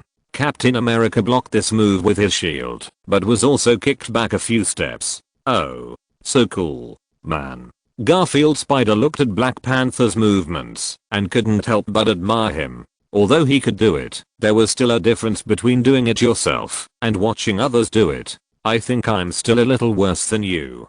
Gwen smiled at Garfield Spider. She still clearly remembered the movements Garfield Spider had against Carnage on campus and against Maximum in the power grid. It was incredible. It was difficult for Gwen to do it like Garfield. She often practiced with Garfield, but Garfield was always one step ahead of her. Even Gwen herself didn't know what was going on. Even though she tried very hard to improve her concentration, Garfield always dodged attacks when she didn't expect it. This often made Gwen's attacks miss, and Garfield was reluctant to hit Gwen hard, so most of the time she was dodging, and occasionally one or two hits could often determine the outcome. The battle between the two basically ended in a draw, but Gwen knew that she was likely to lose more than win. Princess Shuri, the Black Beauty, looked at the battle suit on Chala. She just had some ideas, but Chala had already put it on in the sky, which meant that she would succeed in studying the battle suit in the future. This made her more determined not to conduct research in the direction of Tony Stark's armor, but she could learn from it, such as the flight function, which was really attractive. At this time, Scott was looking at the beautiful Natasha who was blocking his way, and said helplessly, "Listen, I really don't want to hurt you. I won't worry about it." Natasha tilted her head and looked at him. As soon as the voice fell, a kick to the crotch was delivered, and Scott suffered a fatal blow to his cock, and he immediately covered his brother in pain. Natasha wanted to throw him out with an over-the-shoulder throw, but Scott immediately reacted and pressed the shrink button to use Natasha's own strength to flip her over. Natasha had never experienced such a situation before, and immediately fell heavily to the ground. Scott ran on her back holding her wrist. But Natasha was not an easy person to deal with. She gritted her teeth and activated the Widow's Sting. Scott was immediately hit by the electric current and flew out and directly hit a small hole on the wall of the machine. Oh, it seems that this Scott Lang is not so easy to deal with, Natasha said lightly as she looked at herself falling to the ground. It looks like this. Can you shrink yourself at will? What an incredible ability. Coulson smiled slightly. It's not common for Natasha to be defeated. I hope he doesn't have this ability at this time. Natasha felt a little headache when she thought that this guy would be her enemy in the future and seemed to be a wanted criminal. Fortunately, the police near him had arrived at his home, and Scott Lang was being monitored by the police at this time. On the other side, outside the terminal hall, Spider-Man suddenly landed on the glass and climbed quickly. What is that? Bucky was running with Falcon and asked in confusion when he saw this scene. Falcon complained, "Everyone has some tricks these days." Spider-Man jumped up and then fired Spider Silk to break the glass directly with the help of inertia. Falcon was kicked away by a kick without warning. Then the little spider punched the Winter Soldier. Bucky saw Falcon being kicked away and immediately swung his mechanical arm with all his strength. But Spider-Man took the powerful punch directly. Bucky looked at his metal arm with a look of astonishment and opened his mouth wide. He never thought that his fist could be easily blocked by someone. Spider-Man looked at the metal arm and exclaimed, "You have a metal arm. That's amazing, brother." Just when Spider-Man was talking too much, Falcon suddenly pounced on him and knocked him away, but Spider-Man grabbed him and flew into the air together. "You have the right to remain silent," Spider-Man shouted. Falcon turned over and kicked him away, and Spider-Man immediately fired Spider Silk to chase Falcon. "Bucky, what happened to you?" Captain America looked at Bucky's left arm and muttered to himself. "Don't worry, Captain. At least Bucky is alive and well in the Sky Dome. We will find him." Barton comforted him. Captain America nodded gratefully and said, "Thank you, Clint. You're welcome." Barton shrugged and smiled. At the same time, Tony was flying in the air. He quickly fired several missiles from his shoulder and bombed Wanda and Barton below. Because he didn't want to hurt them, Tony deliberately placed the bombing points of the missiles around them, but it was a pity for the planes and trucks next to them. They were blown to pieces by Tony for no reason. Barton and Wanda ran and dodged the explosion and kept protecting Wanda under their bodies. Those who didn't know would think they had some relationship. T'Challa was still entangled with Captain America. His sharp claws, made of vibranium, left 5 scratches on Captain America's shield. Then he attacked Captain America's head with several quick tiger claws in a row, but Captain America dodged them one by one, and finally blocked T'Challa's 2 claws with his shield. Faced with Black Panther's attacks, Captain America could only dodge continuously because he could not break through the defense of Black Panther's suit, and hitting him would also accumulate energy for him. Therefore, he could only keep pestering him, preventing him from seeking revenge on Bucky. Chapter 239. Rod pulled out the big stick from behind, looked at Captain America in front of him and said, "I'm sorry, Captain. It's not fatal but it still hurts." Just as Black Panther kicked Captain America away, Rod flew up and smashed down on Captain America, who immediately raised his vibranium shield to block it. The collision between the big stick and the shield produced a slight shock. At the same time, Tony flew in front of Wanda and Barton and blocked their way. "Wanda, I think you hurt Vision's heart." Wanda looked at Tony in the air a little angrily. "You locked me in the room." Hearing this, Tony couldn't sit still and retorted, "Okay. First of all, this statement is too exaggerated. Secondly, I'm protecting you." Then he looked at Barton again. "Hey, Clint." Barton held a bow and arrow and replied lightly, "Hey, man. It seems that retirement life is not suitable for you. Are you tired of playing golf?" Barton shrugged. "Well, I play 18 shots, and every shot goes into the hole. I just can't miss it." As soon as the voice fell, Barton suddenly shot an arrow. Tony reacted immediately with the help of artificial intelligence to avoid the attack, and also used 2 palm cannons to smash the arrow into pieces at the same time. Because Tony knew that Barton's arrow had many functions, he didn't dare to bet on what equipment was loaded on the arrow, so it was safest to completely break it. It seems that there is always a first time for everything. Tony turned his head and teased Patton. Patton tilted his neck and said lightly, "Look again." The next second, a car hit Tony's shoulder, causing him to stagger, and then Wanda controlled more cars to hit Tony. Tony immediately began to use the palm cannon to try to break these cars, and then began to dodge, but there were too many cars, and Tony was hit directly in a short while. Tony lay on the ground, a car hit directly on his left hand, and then the car behind him fell on his head. Multiple contusions detected. A female voice broadcast in the armor sounded, and it also showed the injury of Tony's left hand. Tony couldn't help but complain, "Yeah, I felt it too. Oh, I'm sorry, Tony." Patton's voice sounded. Tony twisted his neck in the air. "It's okay, you're still so accurate. I just hope you don't aim your bow and arrow at me in the future. Okay, I'll buy you a drink when I get back." That couldn't be better. Captain America still lowered his head and pondered about Bucky. The fact that his good friend was still alive was a great stimulation to him. Wanda and Pietro looked at the sky curtain nervously. Neither of them knew why Wanda in the sky curtain didn't seem to hate Tony Stark very much. The two had hated Tony Stark for so long, but the situation in the sky curtain was that Tony wanted to protect Wanda, while Wanda thought it was imprisonment. It was just that, based on the environment Wanda lived in, Tony's statement was more credible. After all, after watching Iron Man 1 and 2, they had a deeper understanding of Tony Stark. Spider-Man was still fighting Falcon and Winter Soldier alone. He kept firing Spider Silk to chase Falcon in the terminal hall. Sam kept firing bullets, but he dodged them all. He just landed on a pole, and suddenly the spider sense made him aware of the danger. "Oh, God!" Spider-Man exclaimed, looked back and immediately lowered his head to avoid the wall thrown by the Winter Soldier. Bucky immediately hid behind the pillar after throwing it, and Spider-Man shouted, "Hey, buddy, this is what you threw." He threw the thing thrown by Bucky back, smashing half of the pillar where Bucky was hiding, and almost hit Bucky. When Spider-Man turned around and looked in Bucky's direction, Falcon took the opportunity to kick him from behind, but Spider-Man immediately fired Spider Silk to get rid of Falcon halfway through the flight. Then he adjusted his body in the air and shot Spider Silk at Falcon's flight equipment. Falcon immediately lost his balance and fell down. He only had time to protect his head with his arms.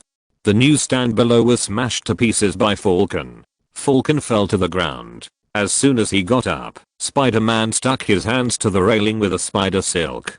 Spider-Man lay on a pillar and looked at Falcon and asked curiously, "Are these wings made of carbon fiber? Did you shoot them?" Falcon did not answer but asked back. Spider-Man said to himself, "If so, it can explain this hardness and softness ratio. What I want to say is, this is amazing."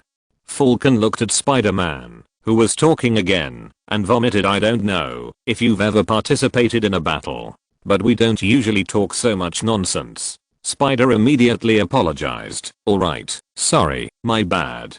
After saying that, he jumped up and fired Spider Silk at Falcon, and Bucky immediately rushed up to block the attack, but he obviously couldn't handle Spider's strength, and he and Falcon behind him were knocked down together, and the two fell heavily to the ground. Before the two could react, several Spider Silks fell on them, binding Falcon's hands and Bucky's metal arms.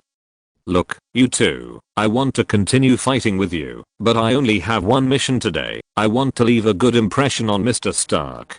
So, I'm sorry." Spider stretched out his hand and wanted to fire Spider Silk again to end the battle, but at this time Falcon's drone grabbed Spider's arm. What? He was stunned for a moment, and the next second he was pulled away by the drone and hit the window railing, screamed and fell down. It is obvious that Spider-Man does not know that villains die from talking too much. Although he is not a villain, it still applies. Bucky, lying on the ground, complained, "Can't you do it earlier?" Falcon looked at the ceiling speechlessly. "I hate you." "Oh, it's so funny. Ha ha ha ha.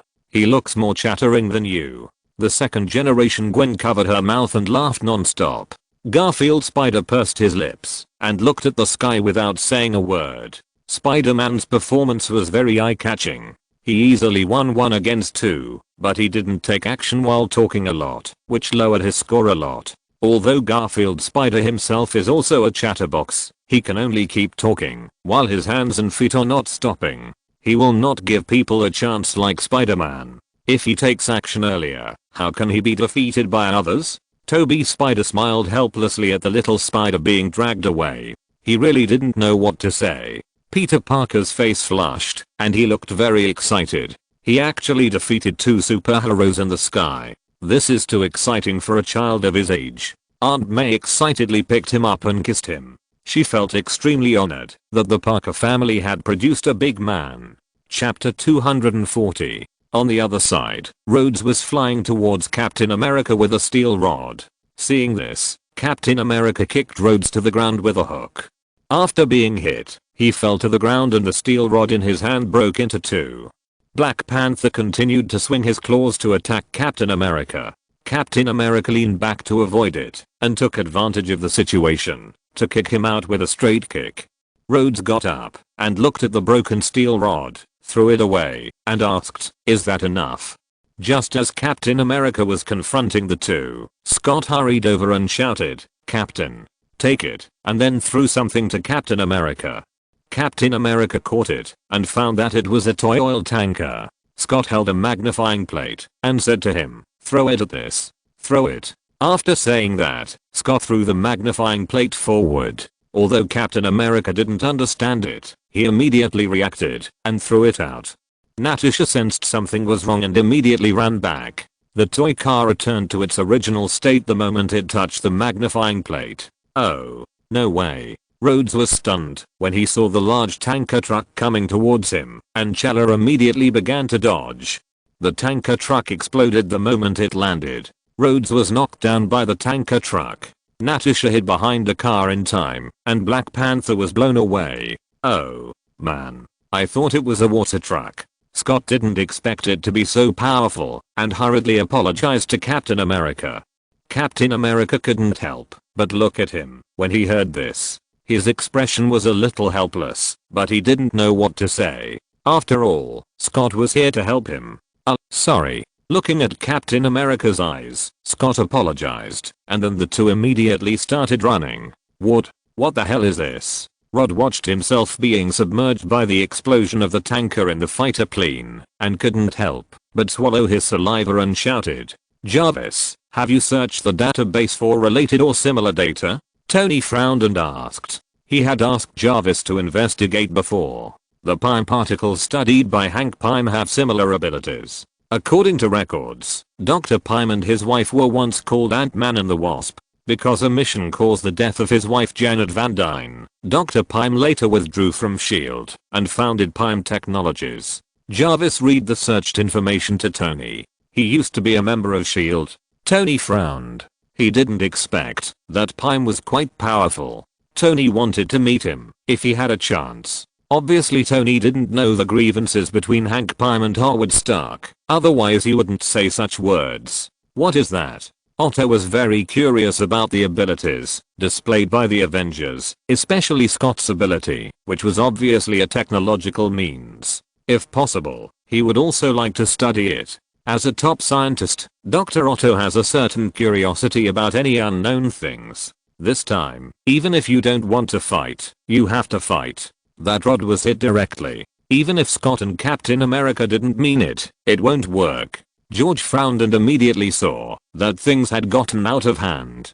Tony's missiles were all aimed at the surroundings, and Rod didn't use any hot weapons. Everyone tacitly used a method of attack that only hurt people but not lives, but Scott's move was aimed at taking lives.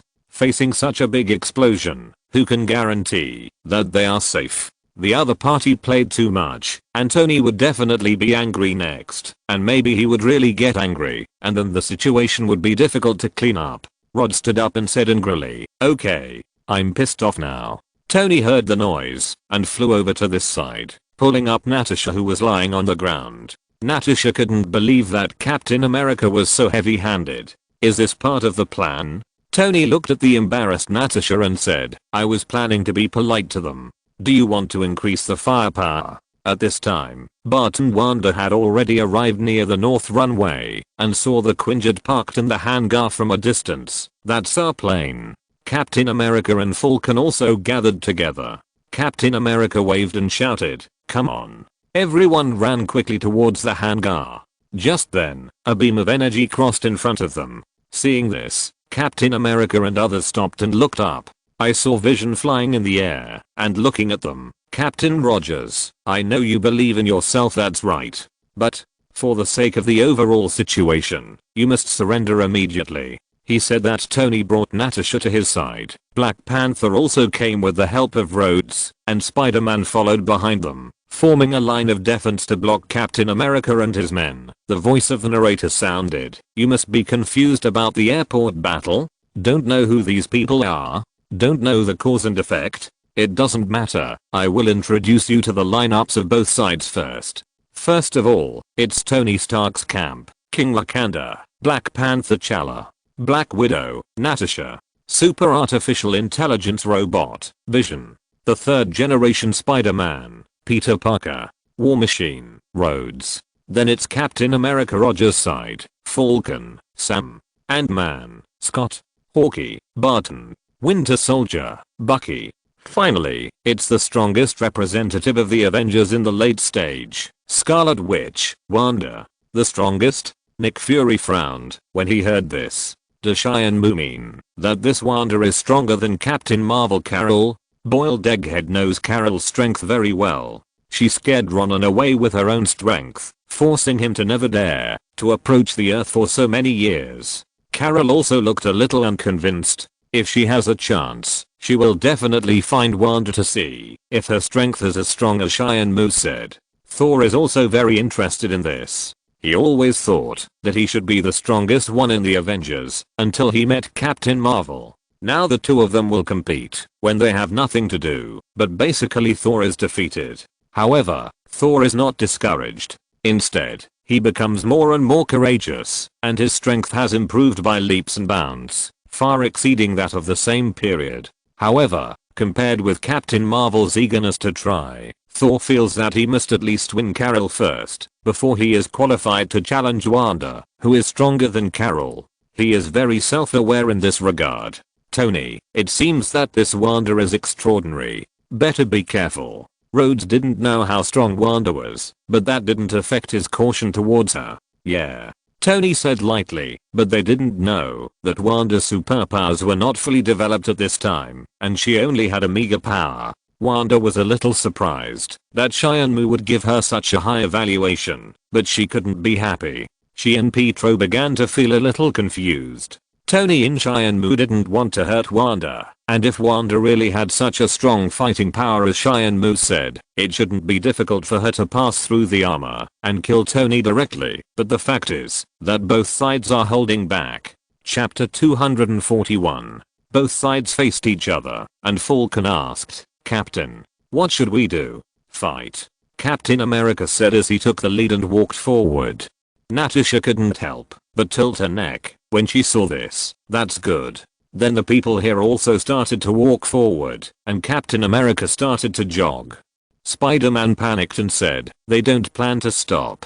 We won't stop either." Tony answered Spider-Man's question with a firm look ahead. Both sides started to speed up, and Falcon also spread his wings and flew up with Wanda.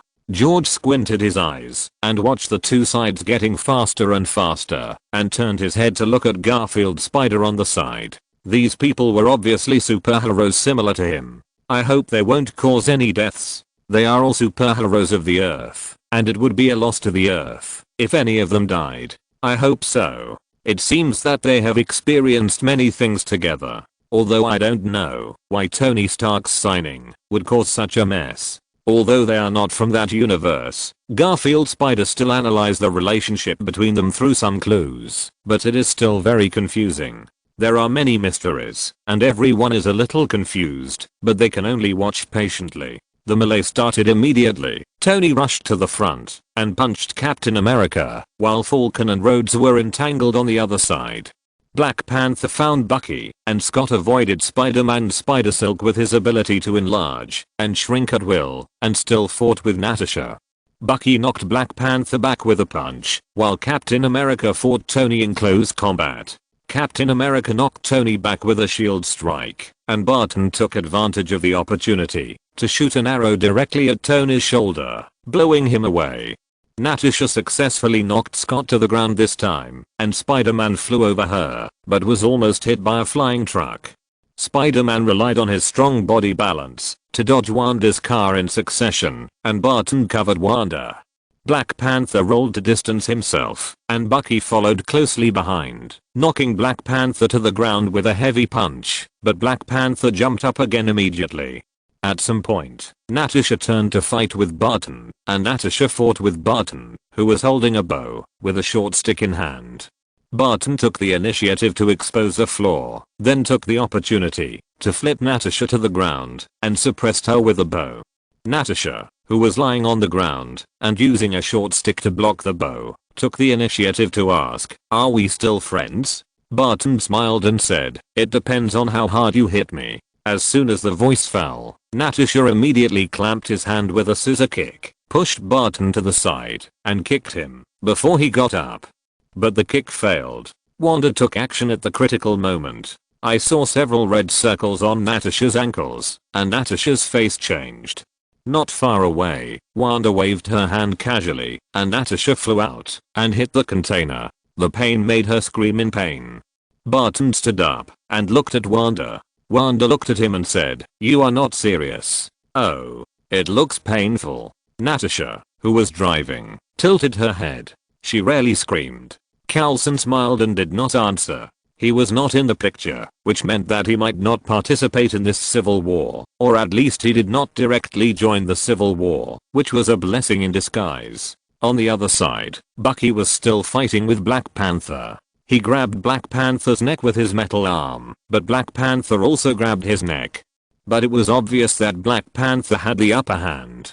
He pulled Bucky back 2 steps, and then kneed Bucky in the stomach. Bucky screamed in pain and explained, "I didn't kill your father." "Then why are you running?" Chala obviously didn't believe a word of Bucky's words, and he was too lazy to listen to his explanation. He said that he used his hand to force Bucky's metal arm apart. Bucky certainly wouldn't sit there and wait for death, so he punched him with his right hand, but it was easily caught, and he was grabbed by the arm and flipped to the ground.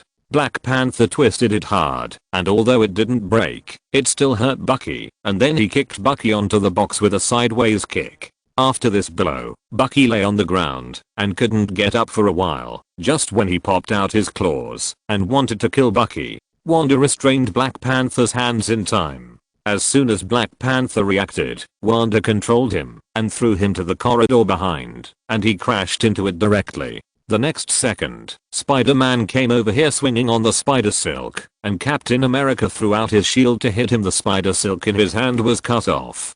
Spider-Man fell down immediately. After sliding on the ground for 2 meters, he stabilized his body and watched the shield fly back to Captain America's hand.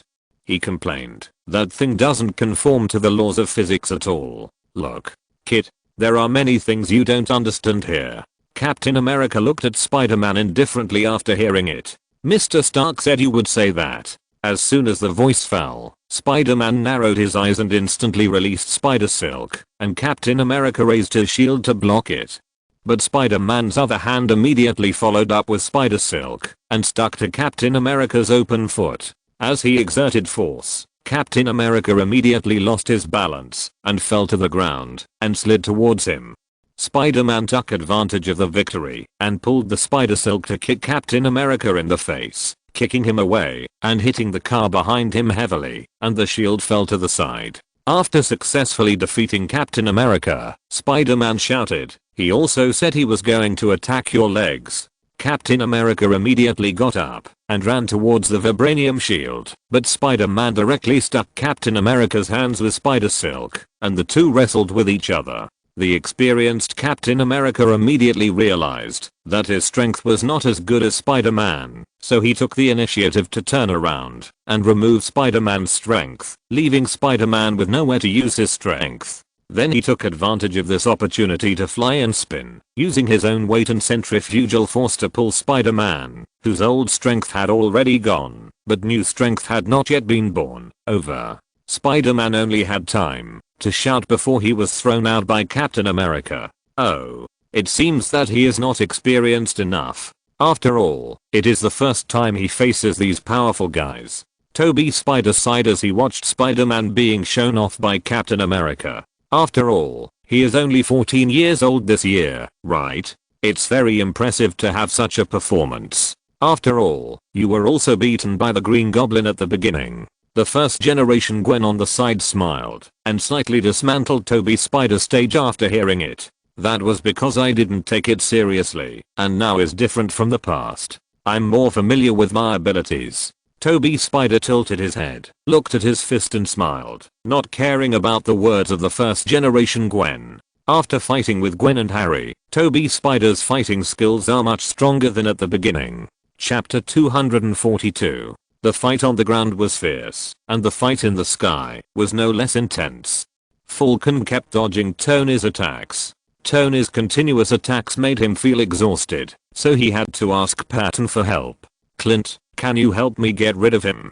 At this time, Patton was aiming with his bow and arrow, and asked calmly, "Hold on tight?" "Yeah, I hold on tight." Scott, whose body had shrunk on the arrow, was squatting on it, and then he lay down and grabbed the joint of the arrow. "I hold on tight. Bow and arrow brother. Let's go." Patton shot the arrow as soon as he finished speaking. Just as Tony was about to smash it, the arrow immediately split into many pieces and flew towards Tony's back. Tony didn't dare to be careless and immediately turned around. With the help of Friday, he shot most of the arrows left and right. Scott squatted on an arrow, and with the help of the shockwave of the arrow explosion, he jumped towards Tony and successfully drilled into Tony's armor from his arm. "Oh, this is really terrible." Tony looked very ugly when he saw this, although he had thought about this problem before, when he saw Marco turning into sand and Maximum turning into electricity. But seeing that even the shrunken Scott could drill into his armor, Tony's heart was involuntarily tightened. After all, if he lost the armor, Tony would be just an ordinary person. "Tony, it seems that we have to think of a solution," Banner said to Tony on the side with headphones, while flying in the air wearing the armor. "Yeah. But there will definitely be gaps in the joints of the armor. I will think about how to solve this problem after I go back." Tony didn't know how to avoid this problem for a while, so he decided to find Wanda and Pietro first. Baron Stark didn't know that Tony and the others had already found the approximate location of Wanda and the others and were rushing towards their residence. He had the same idea as Tony and the others and wanted to quickly capture Wanda and the others. Spider-Man, who had just been thrown out, stood up as if nothing had happened and fired Spider Silk at Captain America, who immediately blocked it with his shield. Then he grabbed the Spider Silk and pulled it over. Spider-Man was caught off guard and was hit in the face by Captain America's shield again, knocking him over and falling to the ground. Spider-Man suffered 2 losses in a row and immediately got up and pulled away and flew to the top of the airplane corridor above. Captain America looked at him and asked, "Did Stark say anything else to you? You are wrong, but you think you are not wrong. So you are very dangerous." Spider-Man replied after hearing this. Then he did a backflip and jumped down the corridor and fired Spider Silk to kick Captain America with the help of centrifugal force. He fired Spider Silk at Captain America, but Captain America easily avoided it and then kicked Spider-Man back with a flying kick. Spider-Man, who was kicked away, hit the support of the corridor hard and then fell to the ground. "He's right," Captain America said as he threw a shield at the support. The support was attacked and could not support the corridor, so it fell down towards Spider-Man below. Spider-Man immediately raised his hands to support it. Captain America took back the shield and nodded to Spider-Man to show his approval. "You are very brave, kid. Where are you from?" Spider-Man supported the corridor and answered with difficulty, "Queens." Captain America smiled, "I'm from Brooklyn." After that, he turned around and ran away quickly, leaving Spider-Man gradually unable to support it, and the corridor slowly fell. He's still too young. He's not strong enough, and he has almost no combat experience. He talks too much and gives others too many opportunities. Toby Spider shook his head involuntarily. Strength can get stronger as he gets older, but if he doesn't change his chatterbox, it's easy to cause problems. After all, it's never a lie that villains die because they talk too much. If he doesn't give him a chance, Spider-Man can not only defeat Falcon and Winter Soldier, but even Captain America can beat him because of his rich combat experience. In addition, Spider-Man doesn't dare to use force when hitting his own people, otherwise he would kick Captain America in the face. If he really used force, Toby Spider doesn't believe that the peak physical fitness of humans can withstand more than 10 tons of force. Captain America would have fainted if he didn't die, but Spider-Man didn't use much force, so he was hung up and beaten by Captain America, and it seemed that Spider-Man didn't use his spider sense at all. Many attacks that Toby Spider thought he could dodge, Spider-Man didn't even dodge, and it was only when Bucky threw something at him that he felt the danger that triggered the sense. Compared to Toby Spider, Garfield Spider had an indescribable expression when watching the little spider fighting. There were too many shortcomings. I don't know how to complain. He doesn't know why Spider-Man can be hit by Captain America. Shouldn't he be very flexible? Why does Spider-Man seem very stiff and can only rush around? Captain America has made Spider-Man unable to use his strength twice in a row and made him lose face. Garfield Spider can only hope that Spider-Man can learn from his mistakes. Barton was secretly shooting an arrow at Tony with a bow and arrow. Tony immediately noticed and launched a counterattack against him. At this time, Tony's palm cannon suddenly had a problem. "Friday?" Tony asked, looking at his palm in confusion. "Part of the weapon system is offline." Friday immediately responded to Tony. "What?" Tony looked at the panel with a confused face, not understanding why it was suddenly offline. "I guess it needs to be returned to the factory for repair." Scott in the armor heard Tony's voice and teased him. Suddenly hearing another voice, Tony pulled the corner of his mouth. "Who is talking?" "Your conscience. We haven't communicated much recently." Scott continued to tease Tony while pulling out the line of the armor. Friday. Tony didn't know how to deal with the other party, so he had to hand it over to the artificial intelligence. "Start the fire extinguishing system." Friday immediately provided a plan and executed it. Scott, who was holding a wire, turned his head and looked behind him when he heard this, only to see a large amount of fire extinguishing gas rushing towards him. "Ah!" Scott put down the wire and ran away immediately. "Oh. God." Scott fled in a hurry, but was still caught up by the fire extinguishing gas, which directly rushed him out of the armor and fell from the sky. At the same time, because he was focused on the inside of the armor, Tony flew in the air and stood still, and was hit by Barton's arrow. Although it was harmless, it still made him stagger. Tony frowned as he watched this scene, thinking about how to avoid this problem. He was also a little confused as to why the AI was not Jarvis, but this Friday. Jarvis was very important to Tony, and he knew that he would not just change an AI casually. Where did Jarvis go? Something must have happened. What happened in the future? Chapter 243.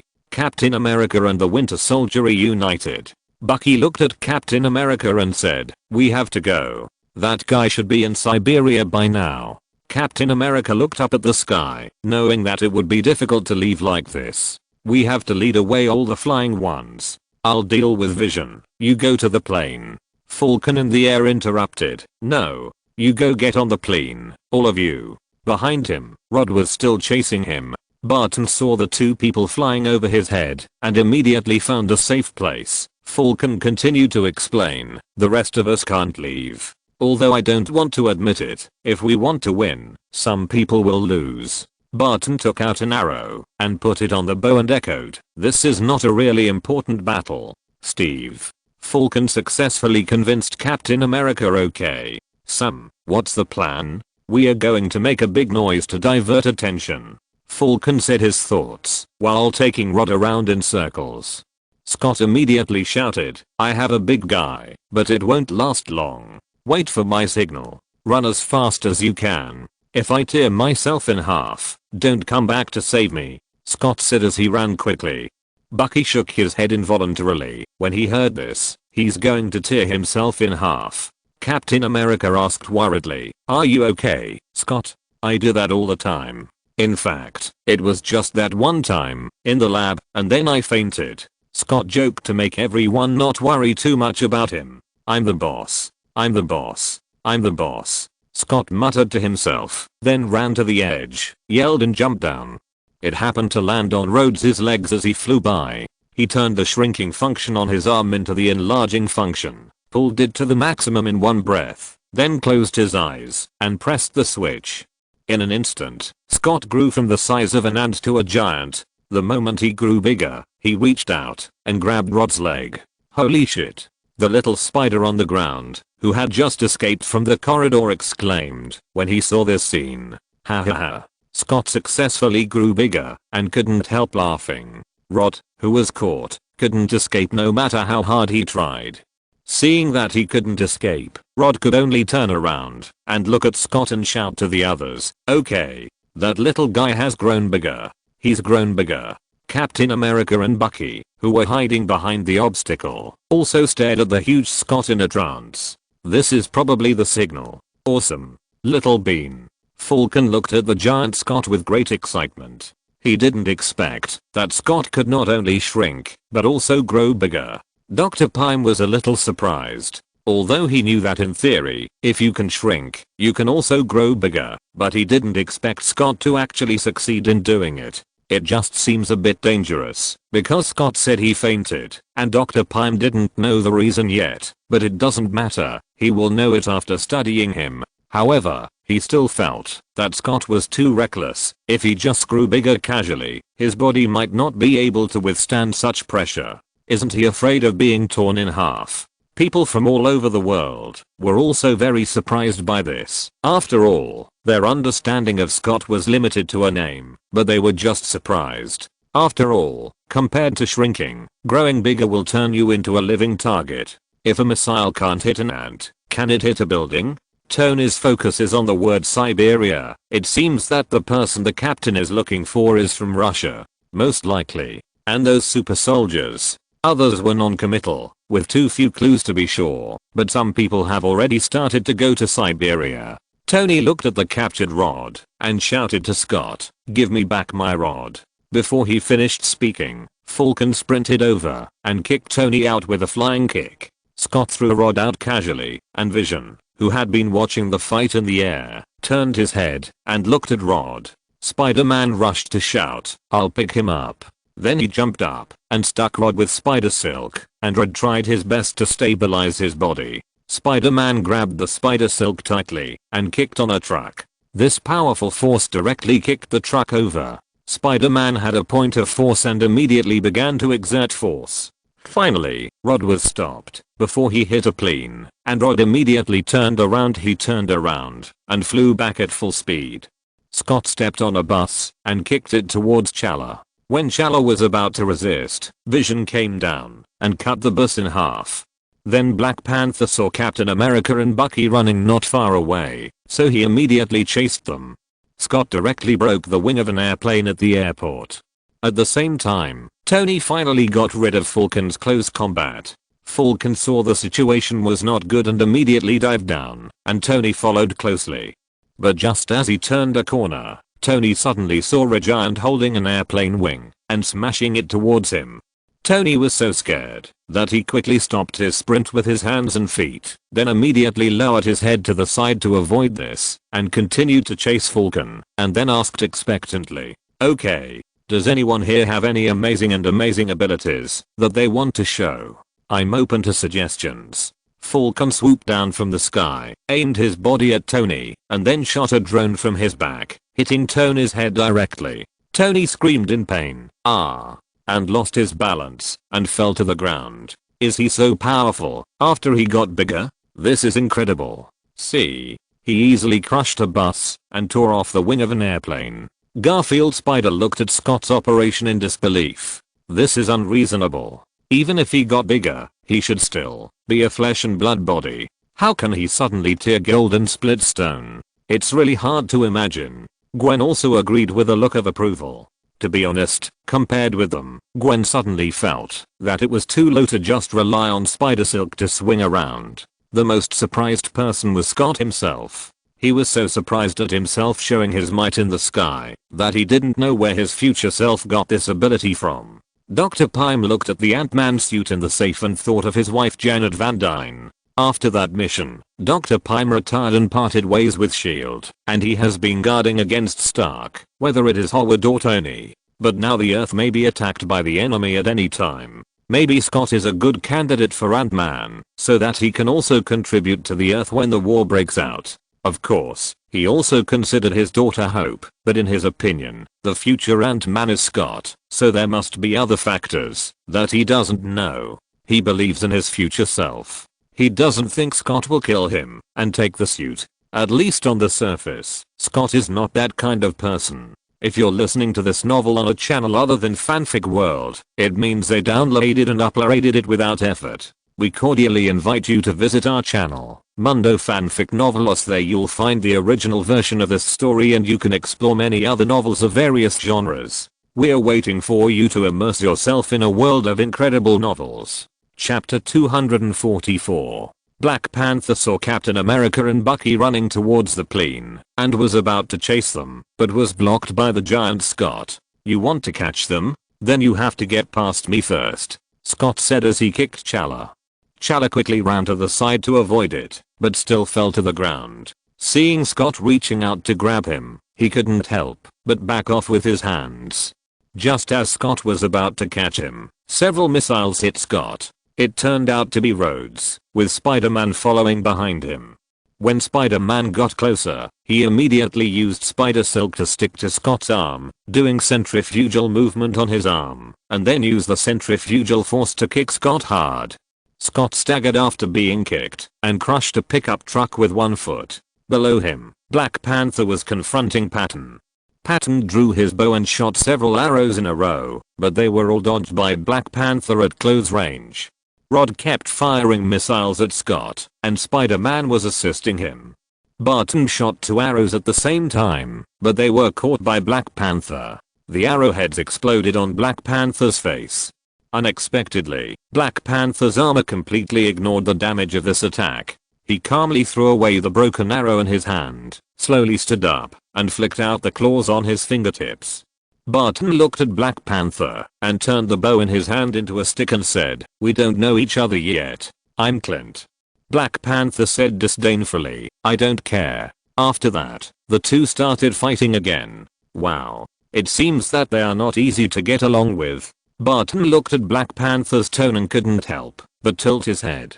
Black Panther T'Challa has said that he wants to take revenge. If you insist on stopping him, how come he have a good attitude towards you? Hearing this, Rod complained about the unrealistic idea of Barton. Captain America couldn't help but laugh. Barton shrugged and didn't answer. Rod flew in the air and attacked Scott with a sonic weapon, but was knocked down from the sky by Scott's punch. After knocking Rod down, Scott took advantage of the situation and grabbed a corridor with his hand and smashed towards Rod. Rod didn't dare to be careless and immediately opened fire. The powerful firepower directly smashed the corridor into pieces before hitting him. Scott swung in the air and immediately raised his foot to step on Rod. Rod immediately started the thrusters and flew away. Scott stepped on the car he had just stood on and turned it into scrap metal. Bucky and Captain America were running quickly towards the hangar.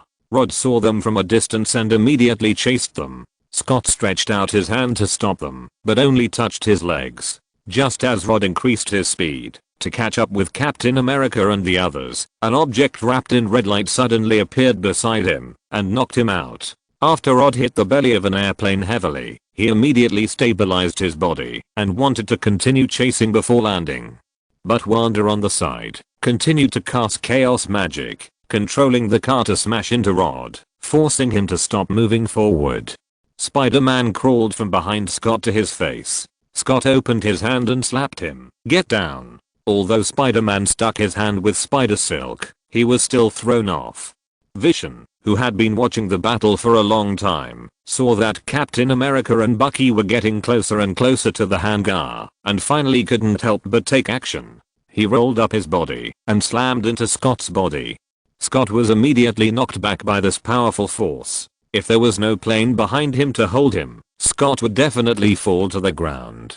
On the other side, Barton strangled Black Panther's neck with a short stick from behind. Black Panther popped out his claws and instantly cut the stick in two, and then immediately hit Barton in the face with an elbow. Another kicked Barton to the ground. While Barton was on the ground, T'Challa immediately left and continued to chase Captain America and the others. Vision knew that he couldn't get entangled with Scott, so he flew directly to his chest. Scott stretched out his hands to grab, but he caught nothing. Vision went straight into his body and then passed through his back. Seeing this, Scott shouted in horror, "Something flew into my body." Vision, who came behind Scott, immediately activated the Mind Stone on his forehead and fired a laser to directly cut off a tower in front of the hangar. The tower lost its support and immediately began to collapse in the direction of Captain America's advance. Just as the ruins were about to block their way, a red light appeared under the tower. Captain America immediately turned his head and looked back, only to see Wanda condensing chaos magic to delay time for Captain America.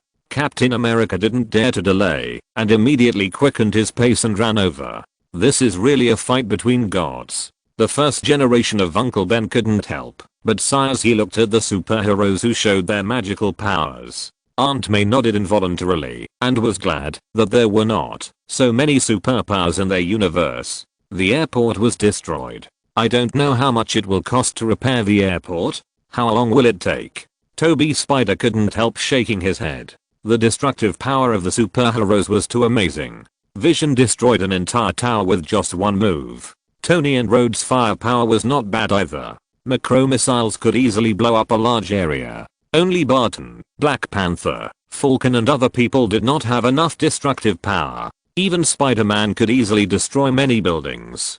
Post-war repair work would undoubtedly be a big problem. Just when Wanda was still buying time for Captain America, Rhodes rushed over and aimed the sonic weapon at her. The strong sound wave immediately interrupted Wanda's spell. She screamed in pain, covering her head. Without the magic to maintain it, the tower continued to fall downwards. Captain America and Bucky continued to run inside without any hesitation. The two were almost hit by the tower, but fortunately they managed to get through without any danger. When they ran to the hangar, they found that Natasha had been waiting for them inside. After seeing her, Captain America stopped, and Natasha looked at Captain America with a complicated expression. "You won't stop, right?" Captain America sighed. "You know I can't." Natasha exhaled and slowly raised her arms. I will definitely regret it. Just when Captain America thought Natasha was going to stop him, she suddenly squinted her eyes and shot the electric patch on the widow's sting at the Black Panther, who came behind them at some point. Captain America and Bucky were both startled, and they couldn't help but look back at the Black Panther, who was temporarily controlled by the electric current. Captain America looked back at Natasha in surprise. Natasha tilted her head and looked at the two of them and urged, "Go." Captain America nodded at her and immediately ran towards the Quinjet. The electric chip couldn't control Chala for long. Chala recovered in less than 2 seconds and wanted to continue chasing, but Natasha fired the electric chip again to control him. Chapter 245. What's going on? Why did Natasha suddenly stand on Captain America's side? Garfield Spider looked at Natasha, who suddenly turned against him with a puzzled look on her face. Women's hearts are like needles in the sea. You can never guess what women are thinking. Gwen smiled faintly on the side. Then can you tell me what you are thinking? Hearing this, Garfield Spider asked, after kissing her on the face. No. This is a secret. Gwen smiled against his head and refused to answer this question. What do you think?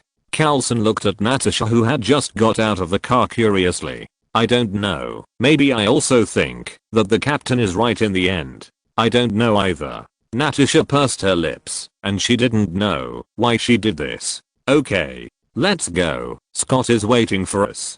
Carlson shrugged and walked towards Scott's home. Scott was still entangled with the crowd. Spider-Man nimbly dodged Scott's palm and asked, "Hey, everyone, have you seen that super old movie, The Empire Strikes Back?" Rod heard this and complained, "Oh my god. Tony, how old is this kid?" "I don't know. I didn't carbon date him. I mean, he's pretty young anyway." Tony had no idea how old Spider-Man was. Spider-Man swung on the spider silk and jumped in front of Scott, shooting spider silk that stuck to Scott's chest and began to circle around his huge body. Do you know that part? It's the one where they were on that snowy planet, the one with the walking machine. Spider-Man stretched the spider silk around Scott's legs while talking about the plot in the movie. Rod pushed a small car and hit Scott's calf. Tony immediately realized what Spider-Man was going to do. This kid's idea might work. Fly up, Tony. Fly up. Rod also realized it and immediately shouted to Tony. Spider-Man kept circling around Scott's legs, and the spider silk became tighter and tighter so that Scott could only stand there and could not move. Tony and Rod pulled away and accelerated towards Scott. They both hit Scott's helmet with their fists at the same time. Spider-Man excitedly shouted, "Yes." Scott's legs could not move, so he gradually fell backwards. Spider-Man excitedly gave Tony and the others a thumbs up. Too awesome. But he was so proud that he didn't notice that the fallen Scott's arm was waving towards him, and he was knocked out before he finished speaking. Spider-Man crashed directly into a pile of cardboard boxes at high speed and rolled on the ground for several times before stopping. At the same time, Scott also fell heavily and pressed the wing of an airplane under him. Scott knew that he could not stand up again, so he had to press the button to shrink his body. He took off his mask with a look of discomfort. He wanted to spit, but found that his throat was dry, so he blinked and asked, "Does anyone have orange slices?" Tony hurried to Spider-Man's position and ran quickly to the fallen Spider-Man. If something happened to him, Tony would blame himself. He showed his head, squatted down and asked worriedly, "Hey, kid, are you okay?" Tony's words woke up Spider-Man. Apparently, he had not figured out the situation after being hit and subconsciously wanted to struggle. Tony quickly grabbed his hands and Spider-Man panicked and said, "Let me go. Friendly. Guess who I am? It's me." Tony shouted at him. Spider-Man couldn't help but breathe a sigh of relief when he saw that it was Tony. "Hey, man. Yeah." Tony was relieved to see that he recognized him. "It's so scary." Spider-Man smiled while lying on the ground. Hearing this, Tony agreed, "Yeah." He was almost scared to death when he saw Spider-Man being beaten up. Then he said, "You're done. You know, you did a great job. Stay here." "What? I'm fine." Spider-Man got anxious when he heard this and emphasized to Tony that he was fine. "Stay here." Tony repeated again. No, I'm going to catch him back. Spider-Man refused to agree. Tony raised his voice. You have to go home. Otherwise I'll call Aunt May. Man, you're done. After that, he flew away, leaving Spider-Man lying on the ground and trying to struggle again. Mr. Stark, wait. I can still fight. I can still. He struggled to get up and pulled his mask, but in the end he was unable to get up because of his injuries, so he could only sigh. Then the little spider covered his ribs and lay on the ground muttering, okay, I can't do it. Rod saw that Tony's face was not right and called him in a low voice, Tony. Tony looked at the little spider who was injured, but still wanted to fight, and his heart was mixed. He didn't know why he let such a young child go to the battlefield. What if he got into trouble? Tony didn't want to sacrifice anyone. Unfortunately, it always seemed that things didn't go as he wished.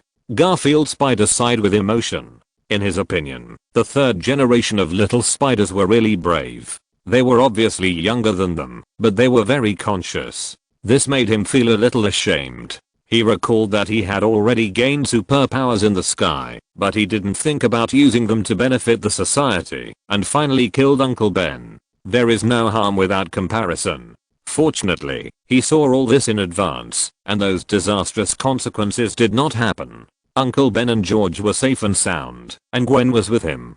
Captain America and Bucky successfully boarded the Quinjet. Captain America used the onboard machine gun to shoot down the building debris blocking the road, and then immediately began to increase the horsepower to prepare for takeoff. Below, Natasha was still helping them buy time. Another electric sheet shot at Chala. Seeing that the fighter had taken off, Black Panther ran up and grabbed the wheels of the fighter. But as the landing gear was retracted, he would be caught by the door if he didn't retract his gesture, so he had no choice but to give up. The fighter flew away from the hangar and began to gradually accelerate towards Siberia. Seeing this, Rhodes immediately accelerated to catch up. On the ground, Black Panther slowly stood up and looked at Natasha. Natasha said lightly, I said I would help you find him, not catch him. There is a difference. Chala was speechless. Vision flew to Wanda and hugged her. I'm sorry. Wanda took a few deep breaths and looked at Vision. Me too. As I said, this is a disaster. Chapter 246. On the plane, Captain America discovered that Rhodes had caught up with him, so he immediately increased the horsepower of the fighter to the maximum and started to move forward at full speed, trying to get rid of Rhodes and Tony. Falcon also followed behind the two. Rhodes discovered his existence from the radar and immediately said to Vision, Vision, there is a tail behind me. At this time, Falcon aimed at Rhodes and fired a missile from his shoulder. It came to the front of Rhodes at supersonic speed and split into several missiles that exploded around him. The explosion made it impossible for Rhodes to fly steadily, so he urged again, Vision, did you get it? Hit his thrusters and turn it into a glider. Vision, who was looking at Wanda on the ground, turned his head and condensed a beam of light, shooting it at the back of Falcon in the sky. Falcon discovered this beam in time and immediately folded his wings to roll himself into a ball to lower his altitude to avoid this attack. But unexpectedly, Rhodes was on the path of this beam of light. The beam did not hit Falcon, so it passed through Rhodes' chest. The arc reactor at the core of the armor was hit and completely failed. The armor lost power in the air, and Rhodes began to rotate in the air in free fall. The entire armor completely lost its function. Rhodes looked at the darkness around him and could only hear the whirring sound of the wind falling from the air at high speed. Tony realized something was wrong at this time and looked down. He immediately ignored chasing Captain America and Bucky and shouted Rhodes, and immediately began to chase Rhodes at full speed. Falcon also discovered this and immediately dived down. Rhodes tried to call Tony in the armor. Tony, I lost power. He fell and rotated faster and faster. The excessive speed made Rhodes lose consciousness directly, and Tony shouted his name, Rhodes. Rhodes fell directly on the lawn without any deceleration, stirring up a lot of dust, and then Tony and Falcon arrived slowly. Tony arrived first. After landing, he immediately took off his helmet and ran to Rhodes' side. He took off his mask and saw that Rhodes was bleeding from his nose and unconscious. Tony put his hand on the armor and said, "Read the vital signs. Heartbeat detected. Medical emergency is on the way." Tony breathed a sigh of relief after hearing Friday's report. Falcon came not far from him and said to the unconscious Rhodes, "I'm sorry." Tony fired a quick palm cannon at Falcon without raising his head, knocking him flying backwards and lying on the ground before he felt a little relieved. Vision slowly flew to Rhodes' side, looking at Rhodes, who was unconscious because of his serious injury and didn't know what he was thinking in his heart. Oh my god. Rhodes. Will he be okay? Coulson looked at the sky with a worried look on his face. He didn't expect that this civil war would actually cause Rhodes to be seriously injured. Natasha's expression changed slightly when she saw this. It was incredible that the super robot Vision had missed. Logically speaking, he should be able to calculate all the situations after the beam was fired. After all, Jarvis had this ability. There was no reason why the more advanced Vision couldn't do this. Damn it. I should add a parachute function to the armor. Jarvis, mark the key points and remind me of this immediately when I get back. Tony cursed inwardly, and Banner agreed again and again. Although he was not afraid of falling, and he would not die with Hulk, Tony and Rhodes could not, so safety measures were very necessary. It's really unlucky. It seems that I'm the only one injured. After fighting for a long time, I was hit by the front of the tanker truck before. Are you dissatisfied with me? Take the opportunity to retaliate against me. Rhodes looked at himself, who was extremely unlucky after the fight, and complained. It was enough. He was blown away by the tanker truck, beaten away by Scott, and now he was hit by his own attack and seriously injured and unconscious. Rhodes couldn't help but wonder if he shouldn't go out that day. Why is he so unlucky? Watching the whole video, he was the one who got the most vicious beatings. No. Are you kidding? It's definitely not like that. Rod. Captain America also seemed a little nervous. After all, the whole thing was caused by him, and he was also the main reason why Rod was seriously injured and unconscious. Okay, I'm just kidding, Captain. Rod saw Captain America's nervous look, smiled and waved his hand to tell him not to care. Okay, stop talking nonsense, we are almost there. Tony interrupted their communication. Wanda and Pietro have not yet volunteered to participate in Baron Strucker's experiment. They often go in and out of various protests and anti-war parades. And now, although the two people in the real world have some special features, they have not yet obtained superpowers like those in the Sky Curtain. Their abilities are still hidden in their bodies. But Baron Strucker doesn't care about these. He just wants to capture Wanda and Pietro and study what magic Wanda has. However, although his people are closer and are already on the way, they accidentally learned that Tony Stark and his men are also on the way. Baron Strucker wants to take a gamble, but he was persuaded by his assistant. Now Hydra is dormant. If there is a conflict with Tony Stark and others, or they take Wanda and Pietro away, and Tony and his men didn't find anyone, they would definitely think that they were taken away by someone, and they would inevitably expand the search range, so their base is likely to be exposed. Although they are both Hydra with Alexander Pierce, if they are exposed, Pierce will definitely not mind stepping on them, and Baron Strucker will definitely not accept this result. Therefore, Baron Stark could only decide to retreat indignantly and let Tony Stark show off for a while. It would not be too late to show up again after Tony ended the war in the future. Wanda and the others stayed in their room and did not notice the growing black spot in the sky until they heard the exclamations of people around them and opened the curtains to find that a fighter plane was parked on the road. At the same time, there was a knock on the door. Wanda and Pietro looked at each other and hesitated for a while before opening the door. Tony and Captain America were standing at the door looking at them. Hi. Tony smiled and greeted him. What he didn't expect was that Wanda closed the door in a bad mood after seeing him. What? What do you mean? Tony looked at the door in confusion, not understanding what was wrong with Wanda. Captain America looked at Tony and said, "Let me do it." Tony shrugged and gave way. Captain America knocked on the door. "Wanda, open the door. I'm Captain America. I think we may need to talk." Chapter 247. Just when Tony and his team found Wanda and Pietro, another team of SHIELD agents also found Falcon and faced the agents who came to find them. Sam knew that this day would come sooner or later. Since he appeared on the sky, he was immediately recognized by his colleagues around him, but he didn't expect that the other party was so efficient. Because of the sky, he had already prepared himself mentally at this time, carrying his belongings and getting in their car. Wanda and Pietro in the house were facing each other, struggling about what to do. To be fair, they wanted to avenge their parents very much. But after reading some of Tony Stark's deeds, they suddenly realized that the war was not Tony Stark's fault. He just produced those weapons. The ones who really deserved to die were those who used those weapons to start the war. For example, that old thing Abadiastain. When they found out that Tony Stark knew how disastrous the consequences of his weapons being used by those terrorists would be, he stopped production without hesitation. They also saw the justice and courage of Captain America and his men.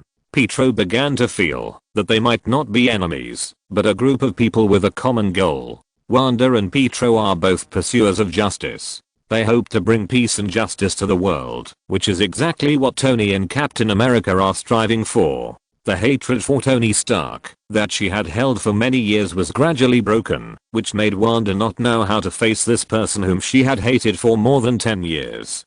So when she saw Tony, Wanda's heart was shocked, and an indescribable emotion instantly surged into her heart. She turned around subconsciously, and her movements were so fast that it seemed as if something terrible was chasing her from behind. Without hesitation, she reached out to hold the door handle and closed the door with force, making a loud bang. It seemed that, as long as the door was closed, she could completely isolate the outside world from the person who made her feel overwhelmed, as if doing so would save her from having to face him directly. Pietro on the side also looked a little at a loss, holding tightly the small photo that had turned slightly yellow in his hand. His eyes stared at the familiar and distant face on it, and his thoughts involuntarily drifted back to the days when he was terrified.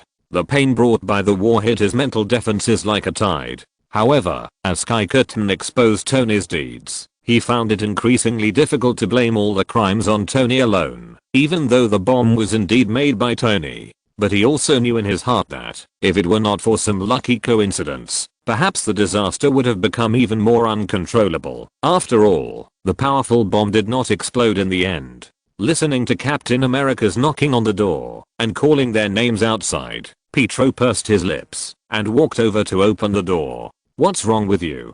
Captain America didn't know what happened between Wanda, Quicksilver and Tony, so he was a little confused as to why they took so long to open the door. "Captain." Pietro didn't answer, just looked at Captain America and said hello lightly, then made room for them.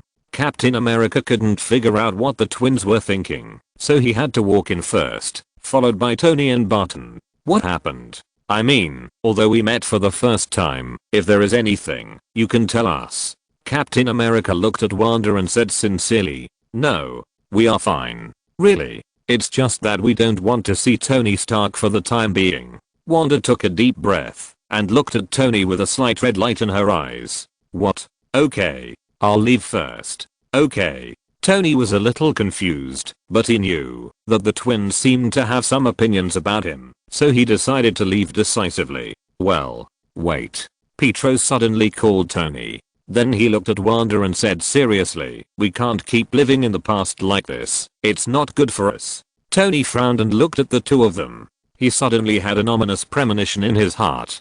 Could it be that he accidentally hurt someone again? After Pietro said a few words to Wanda, he turned his head and looked at Tony. "Stark, we have always wanted to cut you into pieces to avenge our parents." "What?" Tony seemed a little shocked when he heard this. What did he do to make the twins cut him into pieces? The people on the side were also very surprised. Rhodes looked at both of them nervously.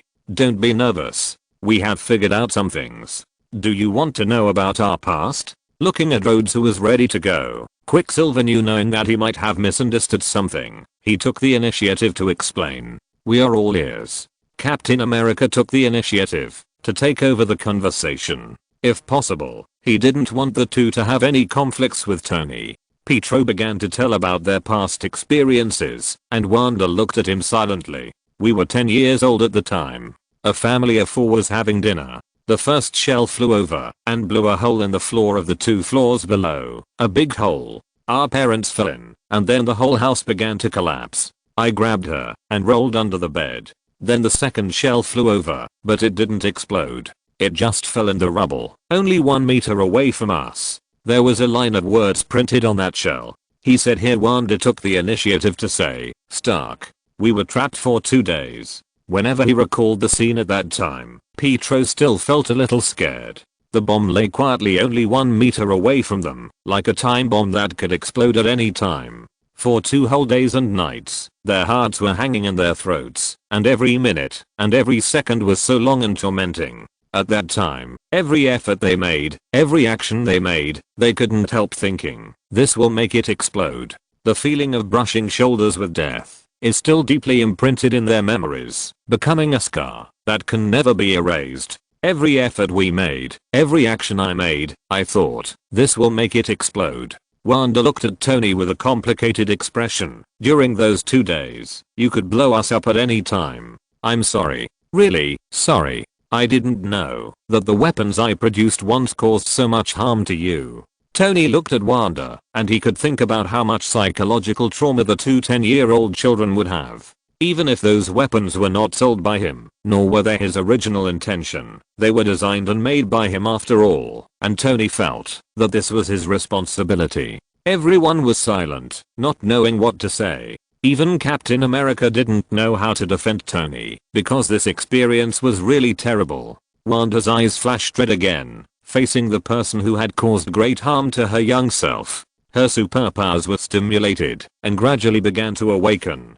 Chapter 248. After Tony calmed down, he looked at Wanda and Pietro and said, I made a mistake. I'm making up for it. Give me a chance to make up for it, okay? Wanda closed her eyes silently. The red light in her pupils slowly disappeared, and she exhaled softly. Yeah. Yes. Mr. Savior. Hearing Wanda's teasing of him, Tony breathed a sigh of relief. She could say this, but made Tony feel that the other party's hostility towards him was gradually disappearing. In fact, since seeing several Spider-Men in the sky experiencing their own pain in their respective universes, they still chose to move forward with the burden and never let go of their sense of responsibility. Wanda and Pietro were also deeply touched by them. Now that they know that they will have extremely powerful abilities in the future, Wanda can't help but want to learn from them. They began to realize that the power they have is not only for revenge, but also to protect those who need protection, even if it is still very weak now. It is for this reason that they decided to let go of their hatred for Tony Stark. If possible, they also want to join the Avengers and contribute to the world with their own power. Although Pietro's existence was not shown in the sky, Quicksilver still believed that he was definitely not an ordinary person. Although he didn't know how Wanda had that magical power, he didn't know why he didn't exist in this civil war, but he was inexplicably confident. Captain America wanted to invite the two of them to go back with him. It's not safe for you to stay here. You'd better go back with us. Wanda and Pietro looked at each other, then nodded and agreed. Seeing that things were so easily settled, everyone present was also relaxed a lot. Barton came forward and greeted Wanda. Hello, Wanda. Hello, Clint. Wanda tilted her head and looked at him.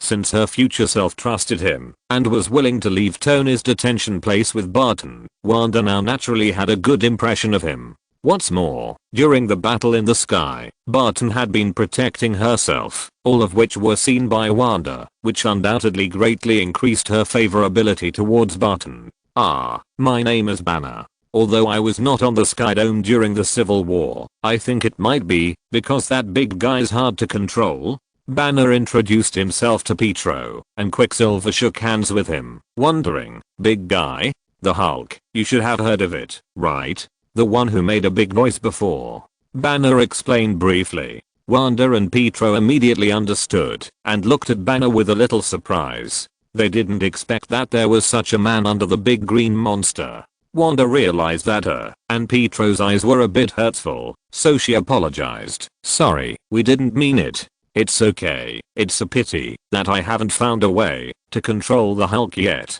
I hope I can find it before the war comes. Banner smiled slightly and didn't care.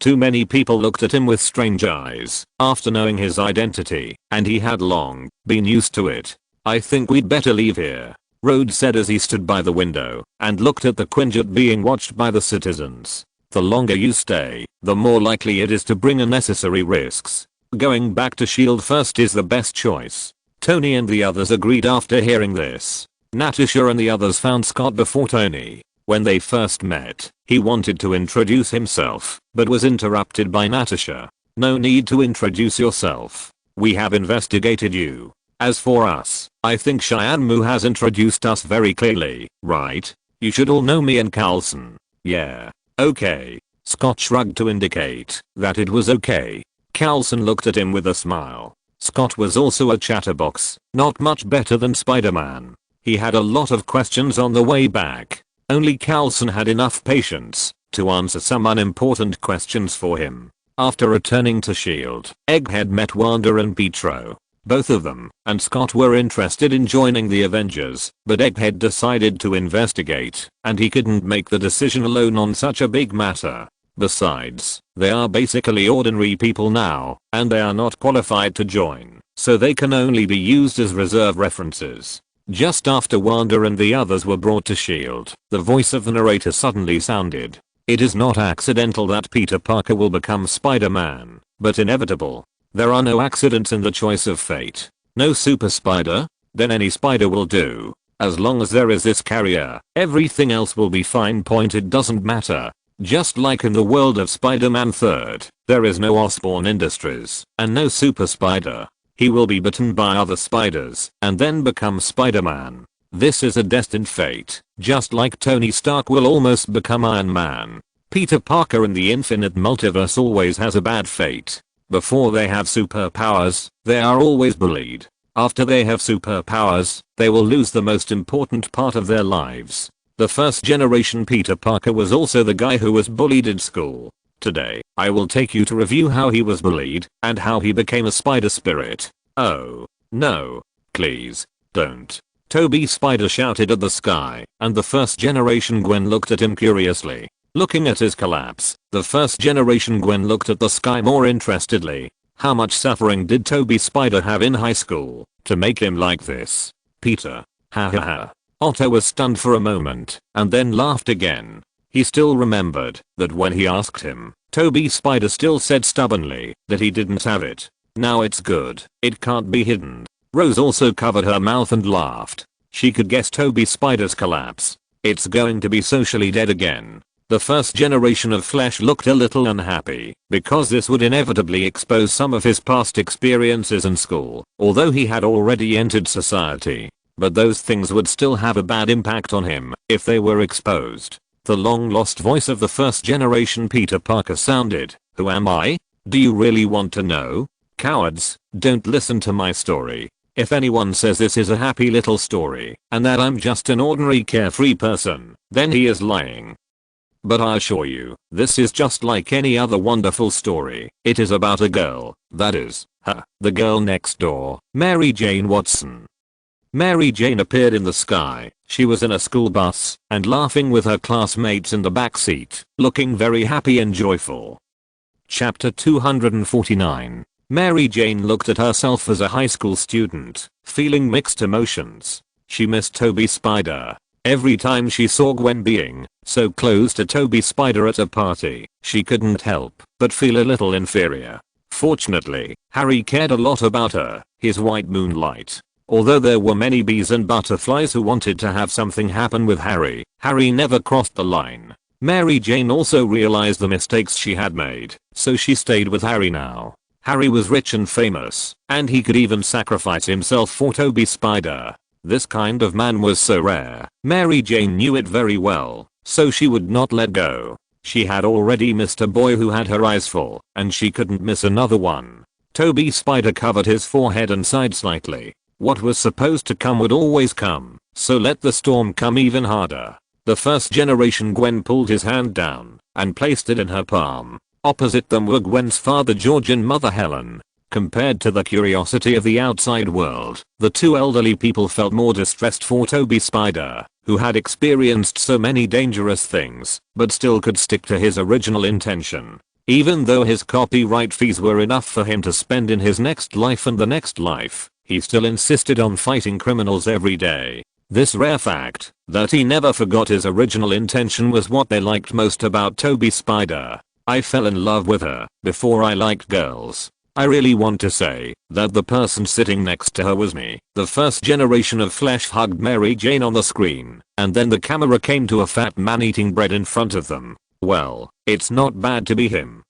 As Toby Spider laughed at himself, a hand appeared under the car window and kept hitting the glass. Hey, stop the car. Please, tell him to stop the car. Hey, stop the car. Toby Spider chased the school bus while trying to get the driver to stop. That's me. Everyone on the school bus was happy to watch Toby Spider make a fool of himself, including the driver. Some people even told Parker to take a taxi. At this time, Mary Jane couldn't stand it anymore, so she walked to the front and shouted to the driver, "Stop the car. He has been chasing us since Woodhaven Road." Hearing Mary Jane's words, the driver finally stopped the car. Toby Spider finally got on the school bus and apologized to the driver. "Thank you, sorry I'm late." Before he finished speaking, someone threw a ball of paper at him, but he didn't get angry. He just looked at the people in the car and walked to the back silently. The classmates laughed at Toby Spider, and a girl with twin ponytails even put her hand on the seat next to her. He said to him, "Don't even think about it." Another classmate also mocked, "You are so bad, Parker." One of Flesh's younger brothers looked back, and Flesh nodded at him. He understood and turned back to look at Toby Spider with a smile. Everyone along the way refused Toby Spider to sit with them. Toby Spider saw Mary Jane and couldn't help but smile and stared at her, but he didn't notice that someone deliberately stretched out his feet under his feet, and Toby Spider was immediately tripped and fell on the aisle of the school bus. It's really miserable. It seems to be worse than the second generation Peter Parker. It seems that everyone hates him. Tony, who was still in the meeting room of S.H.I.E.L.D., leaned back in his chair and said, "It's true. I don't know if they will regret it." Rhodes couldn't help shaking his head as he looked at these classmates. Barton replied lightly, "If I do, I will definitely regret it. If I'll lend a hand to him in his most difficult time, I will definitely get endless gratitude." Of course they regretted it. In fact, since the Sky Curtain began to play, many of them regretted it, but unfortunately it was too late. The current Toby Spider is not at the same level as them. The first generation Gwen touched his hand distressedly, and Toby Spider smiled at her to indicate that he was fine. He had already let go of many things. Harry recalled that he had always stood on Toby Spider's side at that time, and recalled many interesting things in high school, and couldn't help but smile. But Mary Jane was a little sad when she saw this scene, but she didn't show it on her face. City Public High School seniors, don't run around, go straight to. Stop making trouble. A black teacher was talking to the students. Seeing someone playing with a small ball, he took it and stopped him. "Remember, it's an honor to be here. We are guests of the Columbia University Science Academy. Everyone, behave yourself. Don't be like last time in the astronomy. You're going to make trouble for me, like you did in the museum." At this time, Mary Jane turned her head and looked behind. Toby Spider was walking towards her. He found that Mary Jane seemed to be looking in his direction, and he couldn't help but raise his eyebrows. But he didn't notice that two female classmates behind him were also walking in the same direction. Mary Jane stretched out her hand and waved to them. Toby Spider thought she was greeting him and smiled happily. As a result, he found out that he had misunderstood. The next second, Toby Spider could only sigh helplessly and followed the people inside. At this time, a luxury car stopped at the door. Harry sat in the car and looked at Norman helplessly. "Can we go around the corner?" Norman looked at him puzzled and asked, "Why? The entrance is here."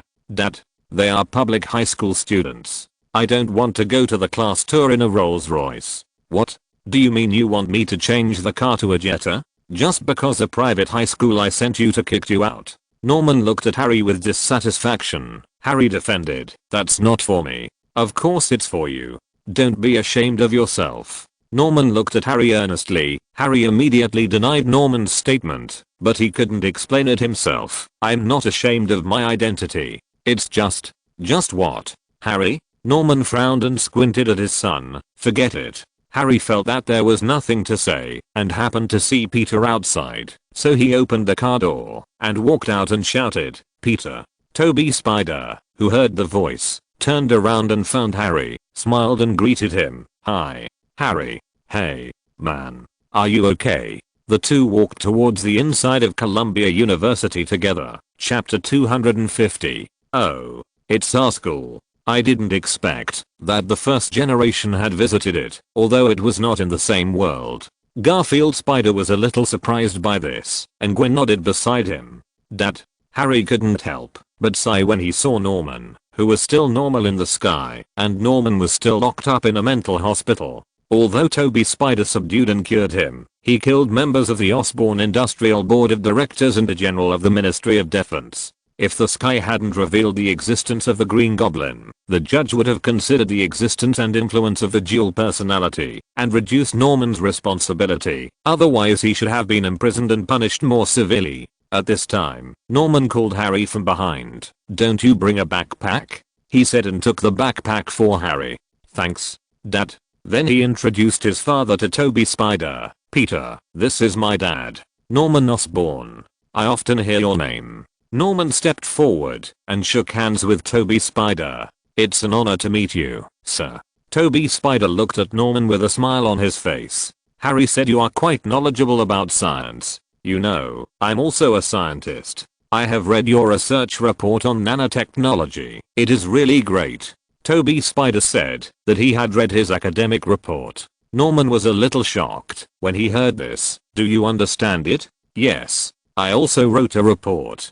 Toby Spider nodded affirmatively. Norman exclaimed, "It's really admirable. Your parents must be proud of you." But Norman didn't know that Toby Spider's parents had already passed away. "I live with my uncle and aunt, and they are proud of me." So Toby Spider took the initiative to explain. At this time, the teacher's urging voice interrupted their conversation, and the two shook hands again and left. "Your father is a very good person." Toby Spider praised Norman. "Just because you are a genius, I think he wants to adopt you." Harry didn't care and made a joke. "Nano. Yeah. Nano. Using nanomaterials can prevent people from getting into the armor." Tony was reminded by Norman's words. Banner also nodded and said that it made sense. No matter how powerful the armor made of gold titanium alloys, it can't be seamlessly connected. Those gaps are Tony's fatal weakness. Okay. The next goal is to develop a nanomaterial suitable for making armor. Good. Let's do it. Tony clapped his hands and immediately decided what to do next. I remember Norman Osborn seemed to want to be the father of the original generation. He also reached out to him hypocritically, but ended up attacking him from behind. Garfield Spider looked at Norman, who was still very normal at this time, and recalled the story of the first generation. "Yes, I don't know if the first generation Peter Parker changed his destiny like us." Gwen nodded gently and was very curious about the world of Toby Spider. After all, since George and Gwen and their world avoided the crisis of death, many people around the world believed that the appearance of the Sky Curtain gave them a chance to change their fate. There are more than 32,000 kinds of spiders in the world, all of which belong to the order Aranae, and are divided into 3 families. A teacher led the way and introduced the students. Toby Spider looked at the instruments inside and exclaimed, "Wow, great." Then he explained to Harry, "This is the most advanced electron microscope on the East Coast. I can't believe it." Spiders in all 3 families have different abilities to help them find food. For example, this Australian spider. It has the ability to jump to hunt for food. At this time, Mary Jane disliked Flesh for always messing with her hair, so she walked to the other side, but accidentally found that Parker was staring at her. Discovering that she saw herself, Toby Spider immediately turned his head, and Mary Jane left without paying attention.